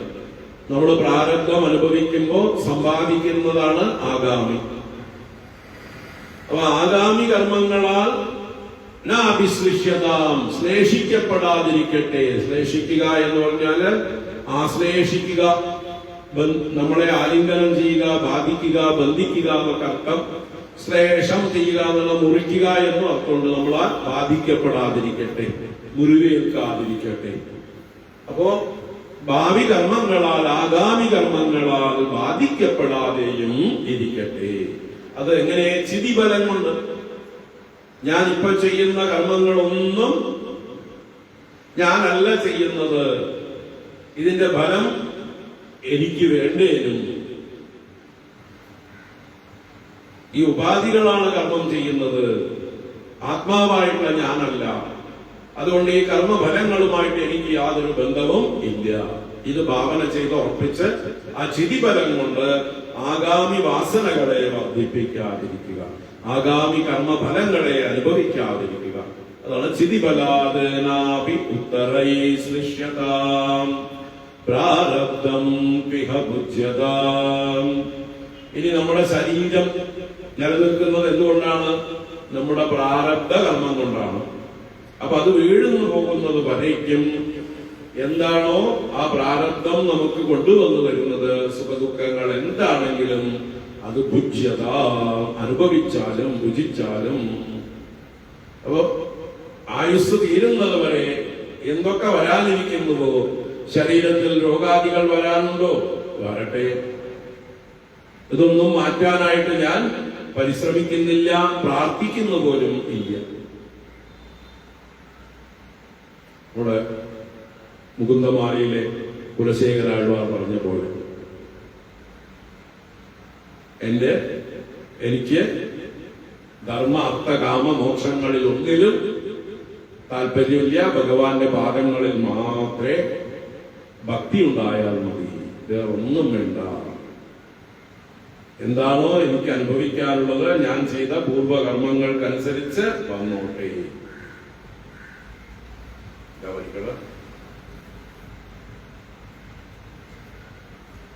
നാസ്താധർമ്മേന വസുനിചയേ നൈവ കാമോപഭോഗേ യദ്യത് ഭവ്യം ഭവതു ഭഗവൻ പൂർവകർമാനുരൂപം ഏതത് പ്രാർത്ഥ്യം മമ ബഹുമതം ജന്മ ജന്മാന്തരേപി ത്വത്പാദാംബോരുഹയുഗഗതാ നിശ്ചലാ ഭക്തിരസ്തു. അവിടെ ആസ്ഥാധർമ്മേ, എനിക്ക് ധർമ്മത്തിൽ സ്ഥിതിയില്ല. അതിനുവേണ്ടി ഞാൻ പരിശ്രമിക്കുന്നില്ല. നാസ്താധർമ്മേന വസുനിചയേ, ധനം സമ്പാദിക്കുന്ന കാര്യത്തിൽ അർത്ഥം എന്ന പുരുഷാർത്ഥത്തിൽ എനിക്ക് താല്പര്യമില്ല. നൈവ കാമോപഭോഗേ, കാമ്യ വിഷയങ്ങൾ അനുഭവിക്കാനും അപ്പൊ ധർമ്മ അർത്ഥ കാമാദികളിൽ ഒന്നിലും എനിക്ക് താല്പര്യമില്ല. യദ്ഭവ്യം ഭവതു ഭഗവൻ പൂർവകർമാനുരൂപം. യത് ഭവ്യം ഭവതു, എന്തെന്ത് ഭവിക്കാനുണ്ടോ അത് ഭവിക്കട്ടെ. എങ്ങനെ? പൂർവകർമാനുരൂപം, ഞാൻ ചെയ്ത എന്റെ പൂർവകർമ്മങ്ങൾക്കനുസരിച്ച്. അതിനെ ഞാൻ മാറ്റാൻ ആവശ്യപ്പെടുന്നില്ല. ഏതത് പ്രാപ്യം മമ ബഹുമതം, എനിക്ക് ബഹുമാനത്തോടുകൂടെ ഇത്രയേ പ്രാർത്ഥിക്കാനുള്ളൂ. ജന്മ ജന്മാന്തരേപി ത്വത്പാദാംബോരുഹയുഗഗതാ നിശ്ചലാ ഭക്തിരസ്തു. ഞാൻ എവിടെ പോയാലും ഈ പരമാർത്ഥം ഞാൻ മറക്കാതിരിക്കണം. ഭഗവാന്റെ പാദത്തിലുള്ള ഭക്തി എന്ന് പറഞ്ഞാൽ സത്യം പരം ധീമഹി എന്ന ബോധം തന്നെ. അപ്പൊ ആ ബോധം എന്നെ വിട്ടുപോകാതിരിക്കണം. ഇത്ര മാത്രമേ എനിക്ക് പ്രാർത്ഥിക്കാനുള്ളൂ. അതുകൊണ്ട് യദ് ഭവ്യം ഭവതു ഭഗവൻ പൂർവകർമാനുരൂപം, നമുക്കങ്ങനെ സങ്കല്പിക്കാം. അതാണ് ഇവിടെ പ്രാരബ്ധം തിഹ ഭുജ്യതാം. നമ്മൾ മുമ്പ് സൽക്കർമ്മങ്ങൾ ചെയ്തിട്ടുണ്ടെങ്കിൽ അതിന്റെ ഫലമായിട്ട് നമുക്ക് അനുകൂലമായിട്ടുള്ള അവസ്ഥകൾ ഉണ്ടാവും. സുഖം വന്നു ചേരും, അനുഭവിക്കുക. നമ്മൾ മുമ്പ് പാപകർമ്മങ്ങൾ ചെയ്തിട്ടുണ്ടെങ്കിൽ അതിന്റെ ഫലമായിട്ടുള്ള ദുരിതങ്ങൾ, രോഗാദികൾ, ദാരിദ്ര്യം, പീഡകൾ ഒക്കെ വന്നു ചേരും, അനുഭവിക്കുക. ഒന്നിനും പരിഭവമില്ലാതെ. പ്രാരബ്ധം തിഹ ഭുജ്യതാം. ഇങ്ങനെ ശരീര അവസാനം വരെയും പ്രാരബ്ധം ഭുജിച്ചുകൊണ്ട് എന്ത് ചെയ്യണം?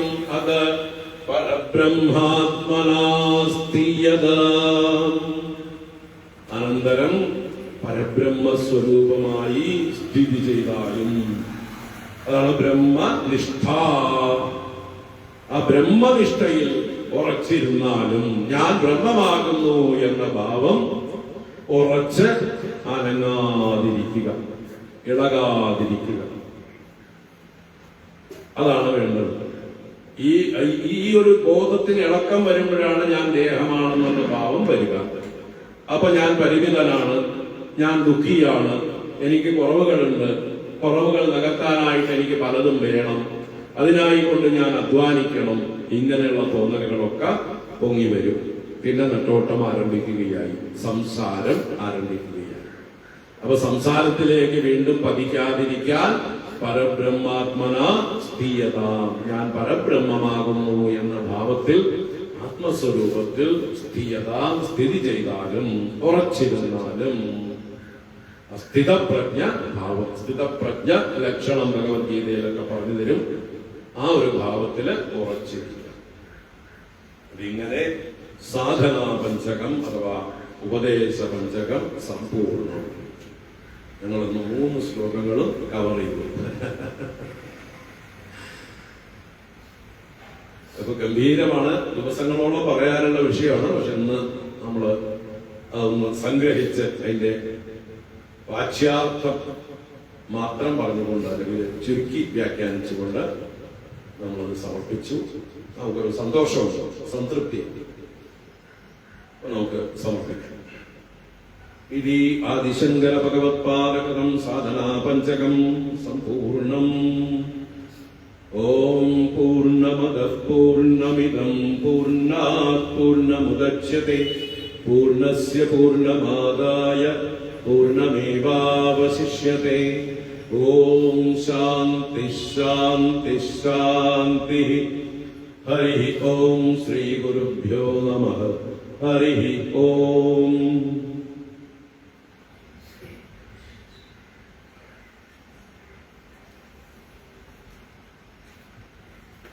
നാളെ നമ്മള് ഗീത, ഭഗവത്ഗീത ഭാഷ്യമാണ്. രണ്ടാം അധ്യായം. രാവിലത്തെ സെഷൻ മാത്രമേ ഉള്ളൂ, 2 സെഷൻ. ഉച്ചയ്ക്ക് 1 മണി വരെ, വൈകുന്നേരം വേണ്ട വെച്ചു. കാരണം എല്ലാവരും ശങ്കര ജയന്തി തിരക്കുകളിലാണ്. അപ്പൊ അതെല്ലാവരും ഒന്ന് അറിയിക്കൂ. കഴിഞ്ഞ പ്രാവശ്യം വന്നവരെയൊക്കെ ഒന്ന് അറിയിക്കൂ. നമ്മൾ 9:30 തോന്നുന്നു, 9:30 to 1 എന്നാണ് വെച്ചത്.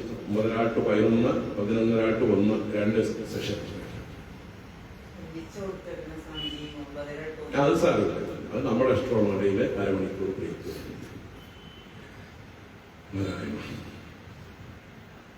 വരാൻ പറ്റുന്നവരൊക്കെ വരട്ടെ. അത് കഴിഞ്ഞ് വൈകുന്നേരം നമുക്ക് നാളെയും കുറച്ചു നേരം അഷ്ടോത്തര ശതനാമങ്ങൾ ചിന്തിക്കാം. എല്ലാവർക്കും ഒരിക്കൽ കൂടെ അക്ഷയ തൃതീയ ആശംസകളോടെ സമർപ്പിക്കുന്നു. വൈകുന്നേരം 5 മണിക്ക് അഷ്ടോത്തരങ്ങൾ. ഓം ശാന്തി ശാന്തി ശാന്തി. ഹരി ഓം. ശ്രീ ഗുരുഭ്യോ നമഃ. ഹരി ഓം.